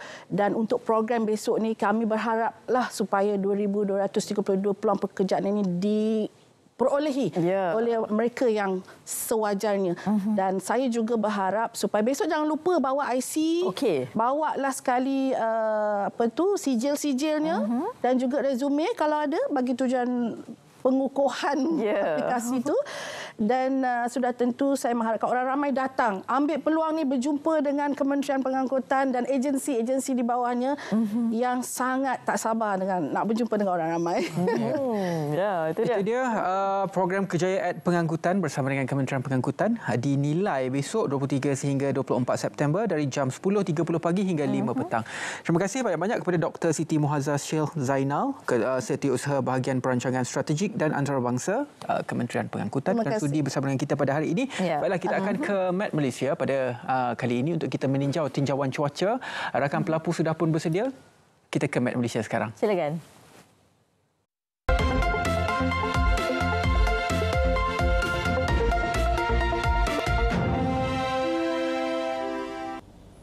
Assalamualaikum dan salam Malaysia Madani. Kembali bersama Met Malaysia untuk laporan cuaca terkini. Laporan pada pagi ini dimulakan dengan tinjauan cuaca melalui paparan satelit semasa. Dapat diperhatikan kelompok awan aktif kini tertumpu di sekitar bahagian barat Semenanjung, kawasan perairan di negeri Kelantan, Terengganu dan Pahang serta di kawasan berhampiran pantai di negeri Sarawak dan juga Sabah. Untuk laporan terperinci, kita beralih pula kepada tinjauan gema radar semasa.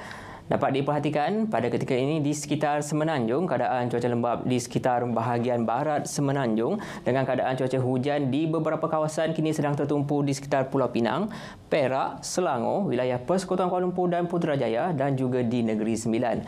Keadaan cuaca lembap terutamanya sedang berlaku di sekitar negeri Pulau Pinang, Perak, Selangor dan juga di Negeri Sembilan kami jangkakan boleh berlanjutan sehingga ke lewat pagi nanti. Manakala kelompok awan aktif yang kini sedang berada di kawasan pesisir pantai, negeri Terengganu dan juga Pahang, kami jangkakan ia akan bergerak menjauhi rantau negara. Seterusnya pula, keadaan di Sarawak pula, pada ketika ini keadaan cuaca hujan di satu dua kawasan kini sedang dicerap di sekitar bahagian Sri Aman, Kapit, Mukah, Bintulu, Sibu dan juga Miri. Dan di Sabah pula keadaan cuaca hujan dicerap di sekitar bahagian pantai barat, Kudat dan juga kawasan berhampiran pantai di bahagian Sandakan. Keadaan cuaca lembap terutama di bahagian tengah dan utara Sarawak serta di bahagian barat dan utara Sabah kami jangkakan boleh berlanjutan sehingga ke lewat pagi nanti. Seterusnya pula, kita beralih kepada ramalan cuaca pada sebelah petang. Met Malaysia menjangkakan keadaan cuaca hujan berserta ribut petih di sekitar Semenanjung dijangkakan akan berlaku di hampir ke semua negeri, namun akan lebih tertumpu di beberapa kawasan di sekitar negeri Johor, Pahang serta di kebanyakan kawasan di utara Semenanjung serta di negeri Kelantan dan juga Terengganu. Seterusnya pula di Sabah dan Sarawak, keadaan cuaca hujan dijangkakan akan terlebih tertumpu di bahagian tengah dan utara Sarawak serta di Sabah pula keadaan cuaca lembap dijangkakan akan berlaku di hampir ke semua bahagian di Sabah. Untuk makluman anda, kita berada di fasa peralihan monsun yang mana kebiasaannya keadaan hujan lebat berserta ribut petih berpotensi menyebabkan kerjaan banjir kilat serta kerosakan pada struktur yang tidak kukuh. Oleh itu, orang awam dinasihatkan supaya sentiasa berhati-hati dengan keadaan cuaca semasa. Baiklah, untuk mendapatkan info cuaca terkini, boleh ikuti kami di Facebook, Instagram, Twitter serta YouTube rasmi Met Malaysia. Sekian daripada saya, Ruzamin Pilus. Assalamualaikum dan salam Malaysia Madani.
Kerajaan akan menyediakan RM60 juta dana pembiayaan peluang kedua kepada perusahaan kecil dan sederhana dan usahawan inovatif dalam sektor pembuatan dan perkhidmatan untuk bangkit semula daripada kegagalan dan terus menyumbang kepada ekonomi negara. Penerima gunaan teknologi dan pendigitalan serta peningkatan kegiatan R&D dan daya cipta akan digalakkan agar PMKS dapat meningkatkan produktiviti dan kekal berdaya saing. PMKS akan didorong untuk mematuhi keperluan ESG bagi menjamin penyertaan dalam rantaian bekalan global yang mampan. Baiklah, masih lagi bersama dengan saya di sini dalam Selamat Pagi Malaysia. Hari ini saya bersama dengan Ustaz Bukhari Safian, Penolong Pengarah Jabatan Wakaf MAIS, iaitu Majlis Agama Islam Negeri Sembilan, untuk kita berbicara dan juga berkongsi kepada anda semua berkaitan dengan wakaf merupakan talian hayat di alam kubur. Selamat datang Selamat Pagi Malaysia, Ustaz. Baik, Assalamualaikum. Waalaikumsalam warahmatullahi wabarakatuh. Sebelum kita pergi jauh lagi, kita perlu faham apa itu wakaf. Mungkin Ustaz boleh. Bismillahirrahmanirrahim. Terima kasih Wan di studio yang bertugas hari ini. Baik, rakyat Malaysia ni memang biasa dengar benda-benda dan dengar dan juga semangat untuk memberi. Itu bagusnya kredit untuk orang Malaysia, rakyat Malaysia khususnya. Dia dengar saja infak, derma, apa konsep memberi, semua orang berebut. Cumanya wakaf ini orang jarang-jarang nak dengar. Kalau dengar pun sekali-sekala. Sebab bila kita faham betul-betul, wakaf ni adalah satu instrumen yang bukan diperkenalkan oleh majlis agama, tapi diperkenalkan oleh Nabi SAW sendiri. Instrumen dan diperkenal dan dipraktikkan pada zaman Nabi sendiri. Wakaf ni apa? Wakaf ini dia tak sama dengan infak, tak sama dengan derma. Wakaf ini kita bagi harta, kita sekarang ni, zaman sekarang ni boleh wakaf tunai sekalipun. Kita boleh bagi duit kita untuk dijadikan aset.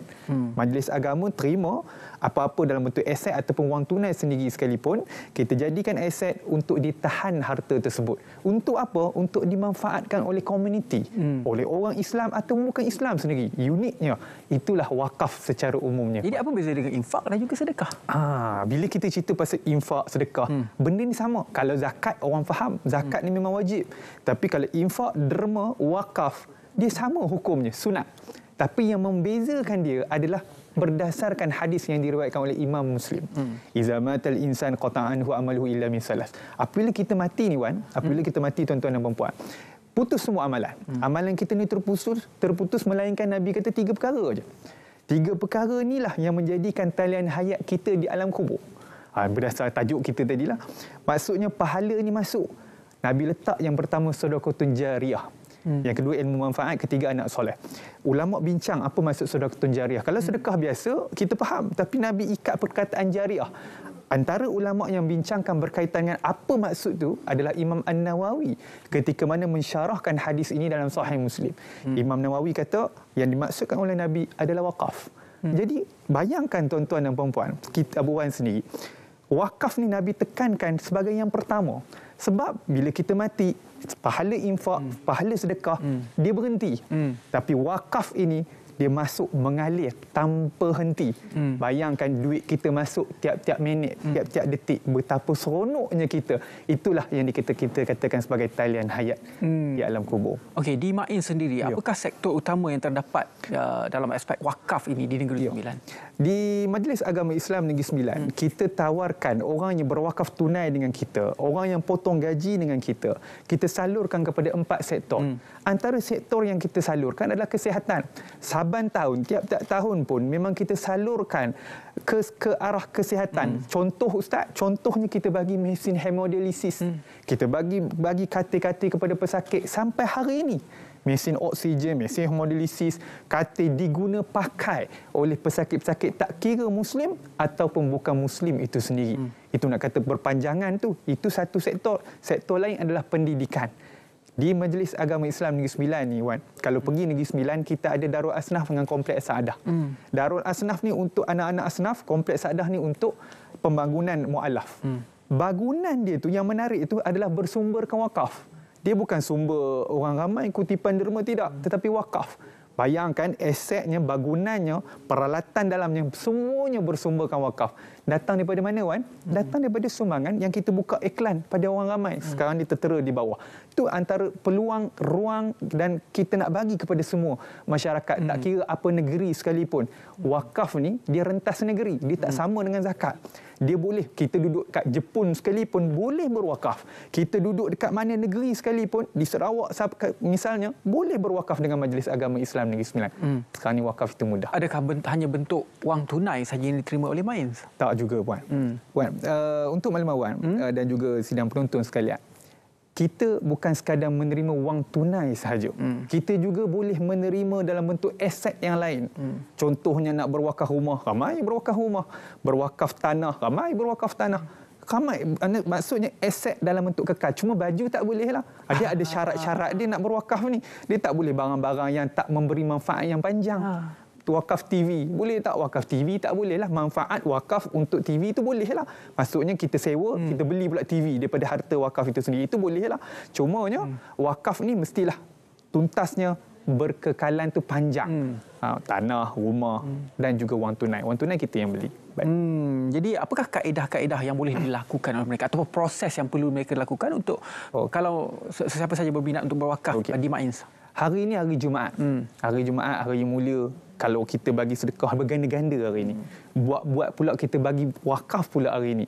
So kita nak buka peluang. Paling mudah sekarang ni nak berwakaf. Kita nak beli barang pun kadang-kadang kita lapar kat sini, kat studio. Kita boleh beli secara online. Datang kepada kita. Ini kan pula wakaf. Pahala berpanjangan. Jaminan oleh Nabi sendiri dalam riwayat Muslim. Jadi nak wakaf ni secara online pun boleh. Nak mudah, pergi ke kita punya di laman web rasmi kami yang berada di bawah ini, iaitu www.mains.gov.my, ataupun hubungi kita di talian hotline kita 013-774-3662. Boleh saja berwakaf secara online. Kita ada infak pay, maksudnya apa-apa bank pun boleh. Scan QR code sahaja. Terlalu mudah untuk pada hari ini untuk kita katakan tidak berwakaf tu amat mustahil. Pastinya dalam menguruskan wakaf ini ada cabaran-cabarannya yang dihadapi oleh MAINS maupun yang memberi wakaf itu. Mungkin apa cabaran yang Ustaz boleh terangkan? Cabaran kita di Negeri Sembilan, saya yakin semua negeri pun benda yang sama. Adalah kefahaman masyarakat itu sendiri terhadap wakaf. Bila saya pernah hadapi sendiri, Wan, orang jumpa saya, Ustaz, saya tiap-tiap tahun buat zakat perniagaan. Bila saya dengar ceramah Ustaz, saya nak tukar zakat perniagaan saya pergi ke wakaf. Saya kata zakat wajib. Wajib tak boleh tukar kepada sunat. Benda sunat ni adalah tambahan. Benda yang kita nak cantikkan lagi amalan kita. Zakat memang wajib. Tapi wakaf ini adalah benda sunat yang digalakkan oleh Nabi SAW. Jadi, jom berwakaf bersama mereka. Katakanlah mereka membayar zakat itu lebih daripada apa yang mereka perlu bayar. Ya. Lebihan itu dikira apa, Ustaz? Okey, lebihan itu tidak kita katakan adalah wakaf. Dia mesti dengan niat. Dia semua benda yang kita buat hari ini mesti berserta dengan niat. Kita lebihkan zakat, mungkin kita katakan sebelum ni mungkin kita nak top up, kita tak bayar zakat ke sebelum ni, ataupun kita terlambat bayar zakat ke, itu tak ada masalah. Tapi nak katakan lebihan zakat sebagai wakaf, itu bergantung pada niat sewaktu pembayaran itu dibuat. Dia wakaf ni, kita nak buat sesuatu perkara tu kan, kita nak sedekah ke, nak infak ke, nak wakaf ke, dia mesti bermula dengan niat kan. Benda paling simple ialah sekadar tengok saja tanpa niat, kita rasa macam apa benda yang kita buat ni macam tak waras pula. Mesti kita tahu apa yang kita nak buat tu. Kita nak berwakaf. Ya, niat kita adalah berwakaf. Dan saya difahamkan kalau sesiapa saja berwakaf dengan MAINS akan dapat cenderamata yang istimewa, Ustaz. Ya, betul. Ada package-package khas ke macam mana, ataupun ada promosi sampai macam mana tahap ni? macam tu kita nak galakkan, padahal promosi ni dah dibuat oleh zaman Nabi sendiri. Tapi zaman sekarang ni kita nak galakkan lagi masyarakat untuk berwakaf dengan kita. Kita perkenalkan istimewa untuk orang potong gaji. Tak kira ni rentah negeri ni belaka ni. Potong gaji wakaf serendah RM5 saja. Kita bagilah pendrive. Ustaz, orang tanya balik kepada saya, Ustaz takkan pendrive ke Ustaz? Yang potong pun RM5 tu, saya kata macam tu, nak minta lebih sebiji kereta tak boleh lah. Saya kata macam tu. Dia mestilah berbaloi. Tapi ingat, wakaf ni untuk apa? Wakaf untuk saham kita. Bukan saham MAINS, bukan saham RTM pun. Saham kita sendiri. Jadi hadiah tu sebagai tanda ingat-ingatan. Jadi jom berwakaf bersama majlis. Prosesnya macam mana, Ustaz? Kalau nak buat potongan gaji?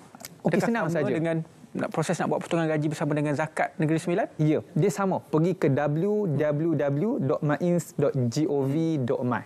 Zaman sekarang kan, orang kata amat mustahil lah, tak boleh nak pakai telefon tu. Tapi ada golongan tertentu yang mungkin agak susah untuk explore secara web ni. Tak apa kalau susah, kena datang pejabat kita lah. Di Negeri Sembilan, semua daerah kita ada pejabat di situ. Ustaz, soalan terakhir saya, wakaf yang telah pun dikumpul, yang diuruskan oleh MAINS ini, ke mana akan pergi? Adakah juga merentas negeri ataupun hanya digunakan oleh penduduk yang berkeperluan di Negeri Sembilan? Okey, dari segi bentuk agihan itu sendiri, seperti mana saya maklumkan tadi, kita bagi pada 4 sektor. Saya kongsikan tadi, iaitu kesihatan, pendidikan. Memang kita salurkan sendiri kepada masyarakat di Negeri Sembilan. Buat masa ni. Jadi ya betul orang kata saya berwakaf daripada negeri, contoh negeri Terengganu. So manfaat je takkan pergi ke negeri Sembilan. Tuan-tuan, saya nak bagi tahu, bukan dia pergi ke mana yang kita kena tanya, tapi adalah saham itu. Nabi sendiri tekankan berkaitan dengan praktikalnya wakaf ini adalah untuk memainkan peranan sebagai saham kita, pahala kita secara berterusan. Baik. Jadi itu dia.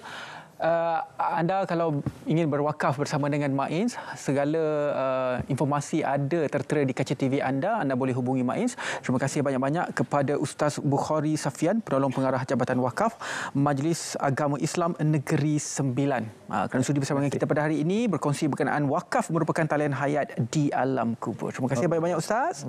Baiklah, kita terus saja ke negeri Perak. Okey, cerita pagi di negeri Perak ini berkaitan dengan hobi memelihara burung kakak tua. Rakan saya Amirul Ashraf sudah pun bersedia. Amirul, silakan.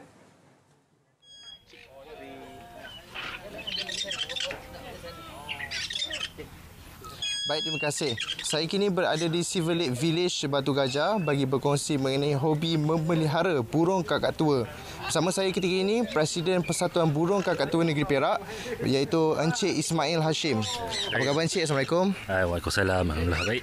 Baik Encik, boleh ceritakan sikit mana datangnya minat untuk memelihara burung kakak tua ini? Minat ni datangnya bermula bila saya tengok dalam media sosial, Facebook, Instagram, YouTube semua. Bila nampak burung ni, dia bulu dia cantik, colourful dengan telatah dia. Lepas tu bila tengok pula ada video dia orang buat free fly, terbang bebas, boleh lepas burung dan kembali kepada kita. Itu yang tercetus minat untuk memiliki burung ni lah. Baik Encik, boleh kongsikan antara rutin bagaimana untuk memastikan burung kakak tua ni sihat? Okey, untuk rutinnya kita dari segi pemakanan kita memang kena pelbagaikan lah. Kalau dari pagi kita ada bagi makan buah-buahan, lepas tu dia ada kacang-kacang, tu ikut setiap lah, pagi, tengah hari, petang. Tu ada biskut dan tu dengan suplemen dia lah. Itu untuk makanan. Dari segi sangka tempat yang ni memang nak kena perlu sentiasa bersih untuk mengelakkan jangkitan penyakit. Untuk dari segi psikologi burung lah, dia asalnya memang terbang bebas. Jadi bila kita lepaskan macam terbang bebas macam ni, dia akan lagi sihat burung tu dengan senaman. Daripada kita bela hanya di dalam sangkar, terperuk, dia tak boleh ni bersenam dan boleh menyebabkan burung ni plucking, dia cabut bulu, dia stres. Itu kita perlu buatlah untuk menjaga burung ni lah. Untuk kata rutin hari-hari memang kena macam itulah. Untuk bagi burung tu sentiasa sihat. Okay. Baik Cik, apa antara cabaran untuk menjaga haiwan herbivore ni? Okey, untuk cabaran dia memang burung kakak tua ni kita boleh katakan dia sangat special lah. Dia punya perangai, lepas tu dia punya pergaulan pun semua memang susah nak jangka, sebab walaupun burung tu sama spesies tapi perangai dia tak sama. Dia ni pula jenis cemburu, memang kuat cemburu. Andai kata kita ada burung dah lama dengan kita, bila kita ambil burung baru, dia akan cemburu, dia akan tunjuk perangai. Itu cabaran tu kita nak kena atasi. Okay. Baik, untuk komuniti pula, berapa ramai ahli komuniti dalam persatuan dan bagaimana pemilihan lokasi untuk aktiviti free fly ni? Okay, setakat ni kita ada lebih kurang 40 orang yang dah menyertai persatuan dan masih ada yang menunggu dalam proses untuk menyertai kami lah. Jadi kalau untuk pemilihan kawasan untuk free fly, selalunya kami memerlukan kawasan yang lapang lah untuk bagi kebanyakan burung yang baru lah. Lapang dan kita perlu lihat kawasan tu ada pemangsa atau tidak. Jadi lepas tu yang paling penting, bila kita dah dapat semua kawasan ni, kita perlu meminta kebenaran daripada Jabatan Pilitan untuk dia benarkan kita melakukan aktiviti free fly ni lah. Okey, Cik, sedikit harapan kepada masyarakat yang mungkin meminati untuk memelihara burung kakak tua ni. Okey, untuk pada peminat atau yang ingin memelihara burung ni, saya cadangkan supaya kita, kalau untuk dapatkan kan, biar seelok-eloknya dapatkan daripada penjual yang ada kebenaran, mendapat kebenaran daripada pihak pilitan. Lepas tu banyakkan kalau boleh kita perlu mengenal dulu cara macam mana nak jaga burung, persediaan semua. Lebih elok masuk ke persatuan. Senang, dalam persatuan kami akan ajar, kami akan tunjukkan cara yang betul untuk memelihara burung. Jadi bila dah ada semua basic pada untuk cara membela, menjaga tu, barulah kita boleh bela burung tu. Jadi untuk burung ni memang saya tekankan sini perlu kita adakan mendapatkan lesen atau permit membela, sebab ini burung eksotik. Menjadi satu kesalahan bila kita membela burung tanpa ada lesen yang sah daripada perkhidmatan. Baik, terima kasih Encik. Semoga perkongsian Encik Ismail tadi memberi pengetahuan kepada masyarakat berkenaan hobi memelihara burung kakak tua. Saya kira setakat itu saja perkongsian dari Perak. Kita kembali ke Angkasa Puri. Terima kasih banyak-banyak. Itu dia cerita pagi dari negeri Perak, hobi membela burung kakak tua. Saya difahamkan seekor RM16,000. Ya, bergantung juga pada burung tersebut. Jadi hobinya agak mahal lah juga kan. Tetapi kalau ada orang yang mungkin minatnya ke arah itu, jadi perlu untuk ada penjagaan yang rapi, komitmen yang tinggi. Komitmen, masa itu. Janganlah pergi mana-mana tiba-tiba burung itu ditinggalkan. Matilah pula burung tersebut. Okey. Seterusnya kita nak berkongsi kepada anda semua. Ini berkaitan dengan topik kesihatan. Kali ini kita nak memperincikan berkenaan dengan influenza. Banyak sekarang kita dengar kes influenza berlaku di kalangan masyarakat sekarang. Betul, dan yang cukup membimbangkan kesannya kepada kanak-kanak kecil ataupun bayi dan juga kepada warga emas. Ini akan kami bawakan pada topik kali ini. Fokus yang adalah berkaitan dengan warga emas, dan bersama dengan tetamu kita yang berada di dalam talian, saya kenalkan iaitu Dr. Rizah Mazuin, merupakan pakar geriatrik Hospital Kuala Lumpur. Assalamualaikum. Waalaikumsalam warahmatullahi. Doktor, kita boleh mulakan. Boleh doktor terangkan apakah perbezaan influenza dan juga perbezaannya dengan sesama biasa maupun dengan COVID-19 ini? Okey, jadi influenza ni adalah satu virus yang menyebabkan seseorang tu boleh mendapat simptom seperti batuk, sesama, sakit tekak. Dan dia agak sukar untuk dibezakan dengan jangkitan virus-virus yang lain seperti COVID, respiratory syncytial virus dan juga virus jangkitan virus yang boleh menyebabkan simptom-simptom tu. Dan jadi agak sukar untuk kita tahu bila seseorang tu ada masalah influenza atau flu, apa penyebabnya selagi kita tak membuat ujian menggunakan PCR. Dan ujian ini akan mengambil masa yang agak lama, tetapi kesan jangkitan tu kepada beberapa golongan orang boleh mendapat kesan yang agak serius, dan ada yang boleh menyebabkan kemasukan ke ward, kemasukan ke pusat jaga rapi, termasuk juga boleh menyebabkan kematian. Baik doktor, doktor ada menyatakan bahawa kesannya mungkin akan mengakibatkan kesan yang serius kepada individu-individu tertentu dan khususnya kepada warga emas. Sekiranya mereka ialah disahkan mempunyai influenza ini, apakah antara komplikasi yang mungkin berlaku pada warga emas, doktor? Okey, baik. Jadi selalunya kalau orang yang muda, sihat, tak ada penyakit-penyakit kronik seperti darah tinggi, kencing manis, bila mereka dapat jangkitan ini, kebanyakan pada mereka yang imun sistem mereka baik, mereka selalunya akan cepat sembuh. Tetapi lebih 50%, 60% warga emas terutamanya di negara kita ada darah tinggi, kencing manis, penyakit kronik lain seperti sakit jantung, angin ahma, sakit buah pinggang, dan ini boleh menyebabkan komplikasi yang agak serius. Dan ada kajian yang menunjukkan hampir 70%, 80% pesakit yang dimasukkan ke hospital disebabkan jangkitan paru-paru bermula dengan jangkitan influenza, dan ada antara mereka yang perlu memerlukan bantuan pernafasan, dan komplikasi lain yang telah dikenali berdasarkan data-data di seluruh dunia.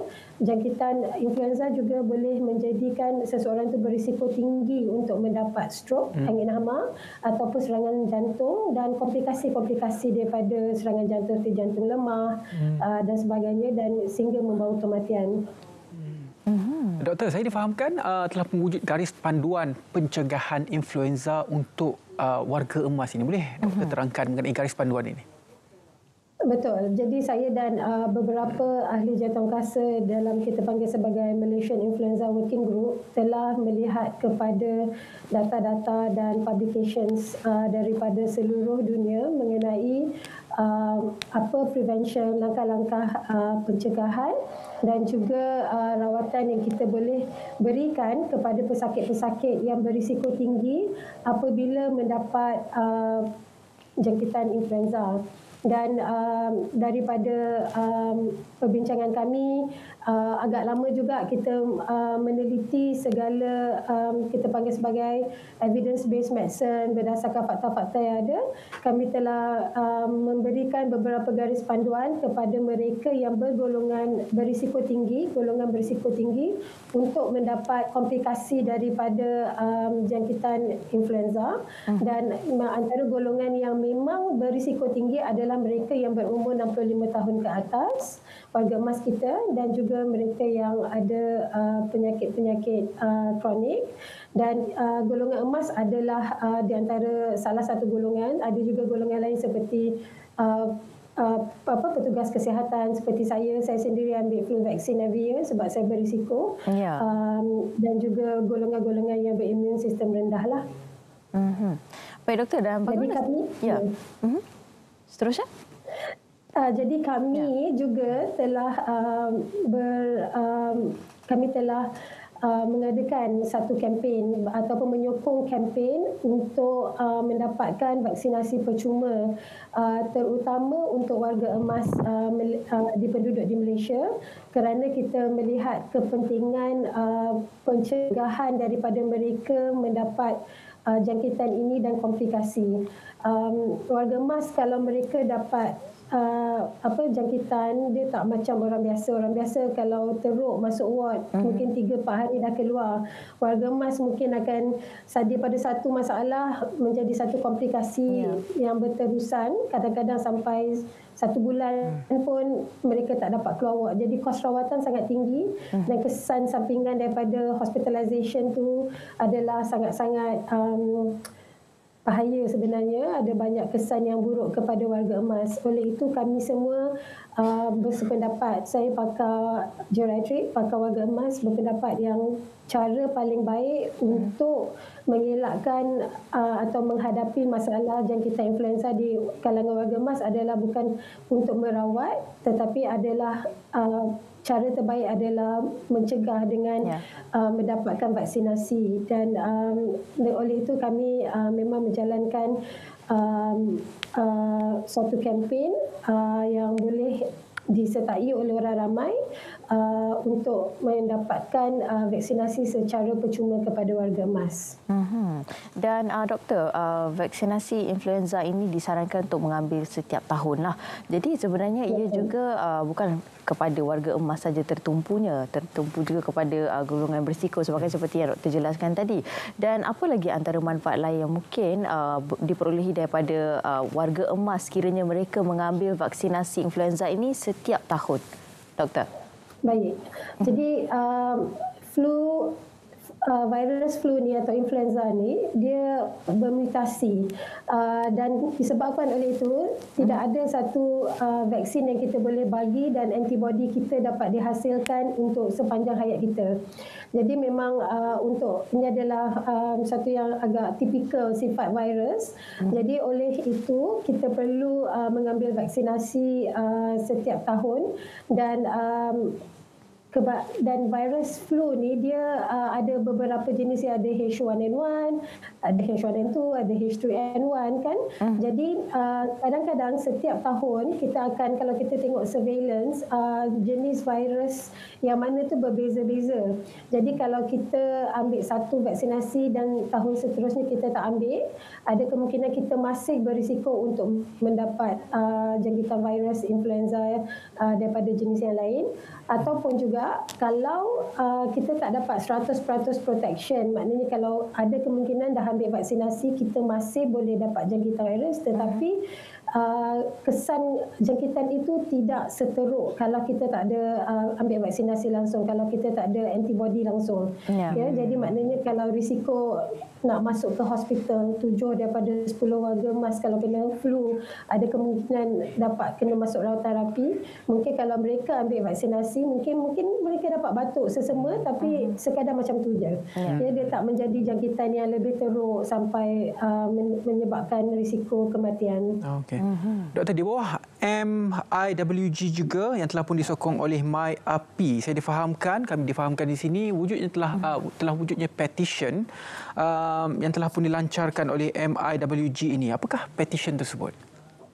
So, petition tu adalah untuk yang saya sebutkan tadi, kempen untuk mendapatkan vaksinasi influenza tahunan percuma untuk warga emas, dan di sini saya ingin berkongsi link dia, iaitu bit.ly/vaksin flu percuma, VAKSINFLUPERCUMA, bit.ly/vaksin flu percuma.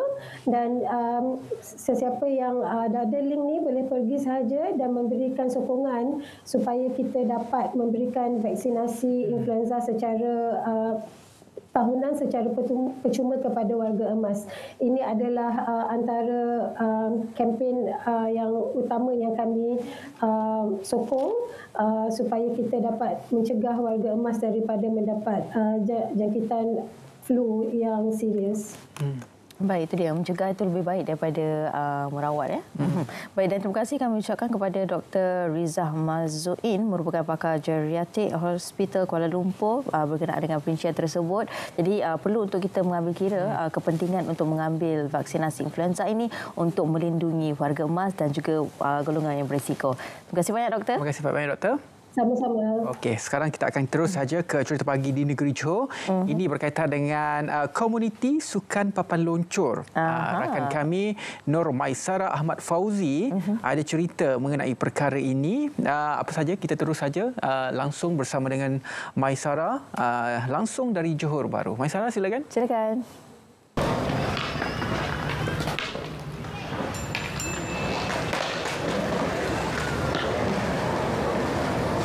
Baik, terima kasih. Untuk cerita pagi dari Johor hari ini, saya kini berada di Tengku Mahkota Ismail Youth Centre Johor Bahru bagi menyaksikan permainan papan luncur sebagai sukan ekstrim di sini.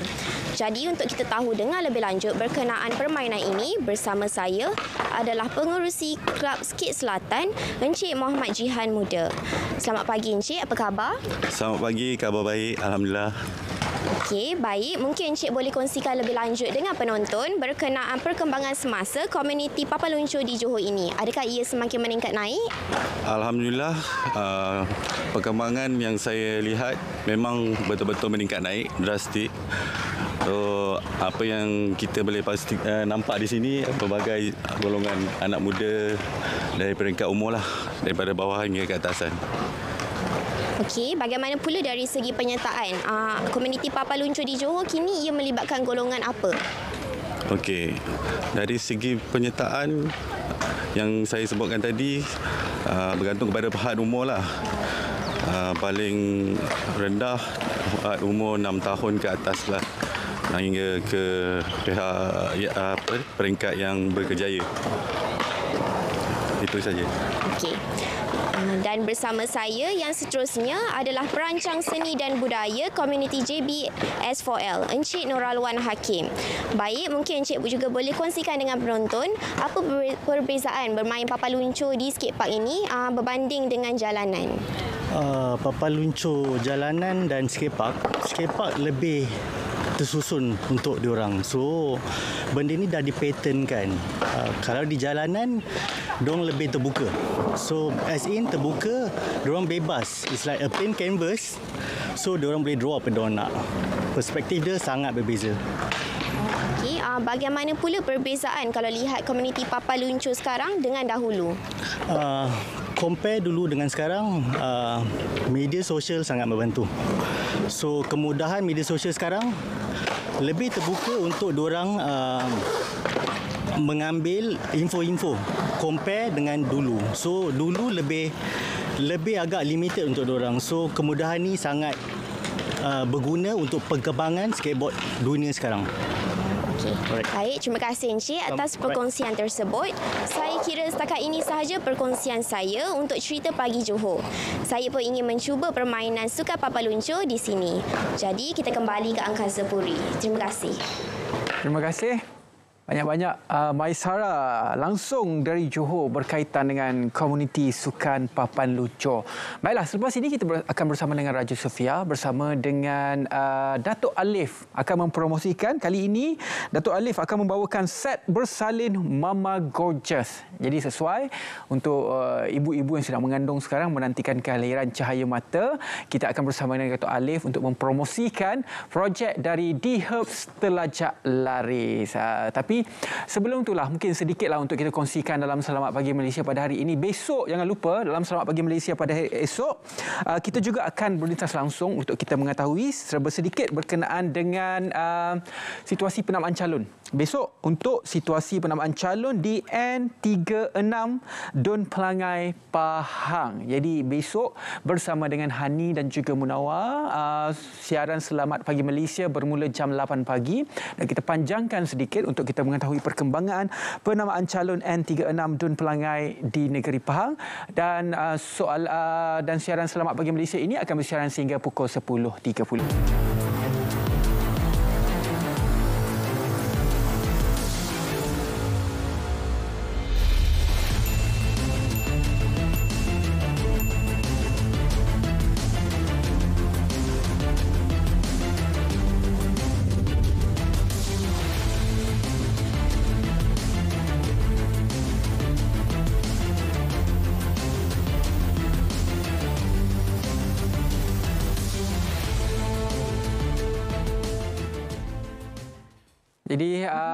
Jadi jangan lupa untuk saksikan besok Selamat Pagi Malaysia akan bersiaran secara langsung kepada anda semua pukul 8 sehingga pukul 10.30 pagi. Ya, betul, bersama dengan rakan kami iaitu Munawar dan juga Hani esok. Okey. Ya, dan nampaknya sampai di sini saja perkongsian kami untuk hari ini.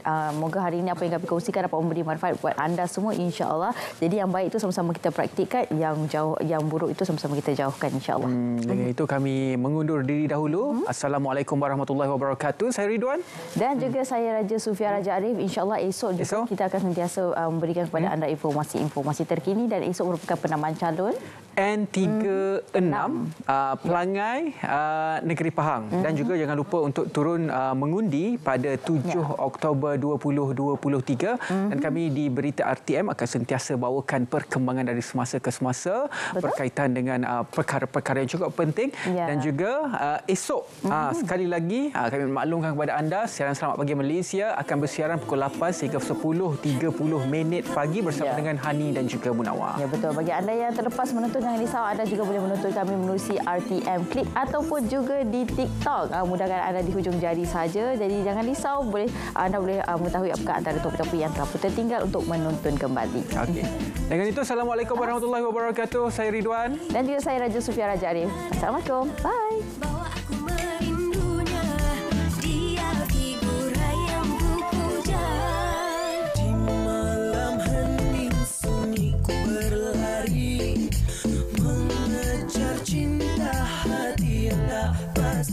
Oh indahnya wajahmu, oh kasihku, matamu, oh sayangku.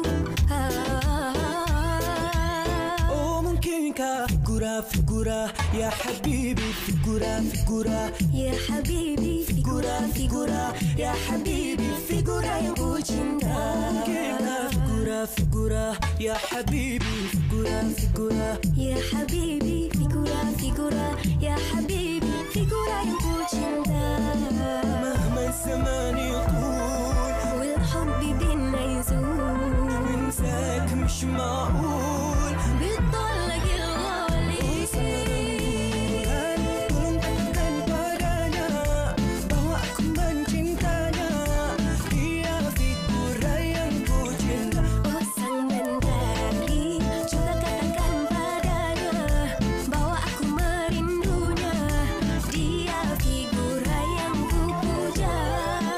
Terik mentari menghangkan diri.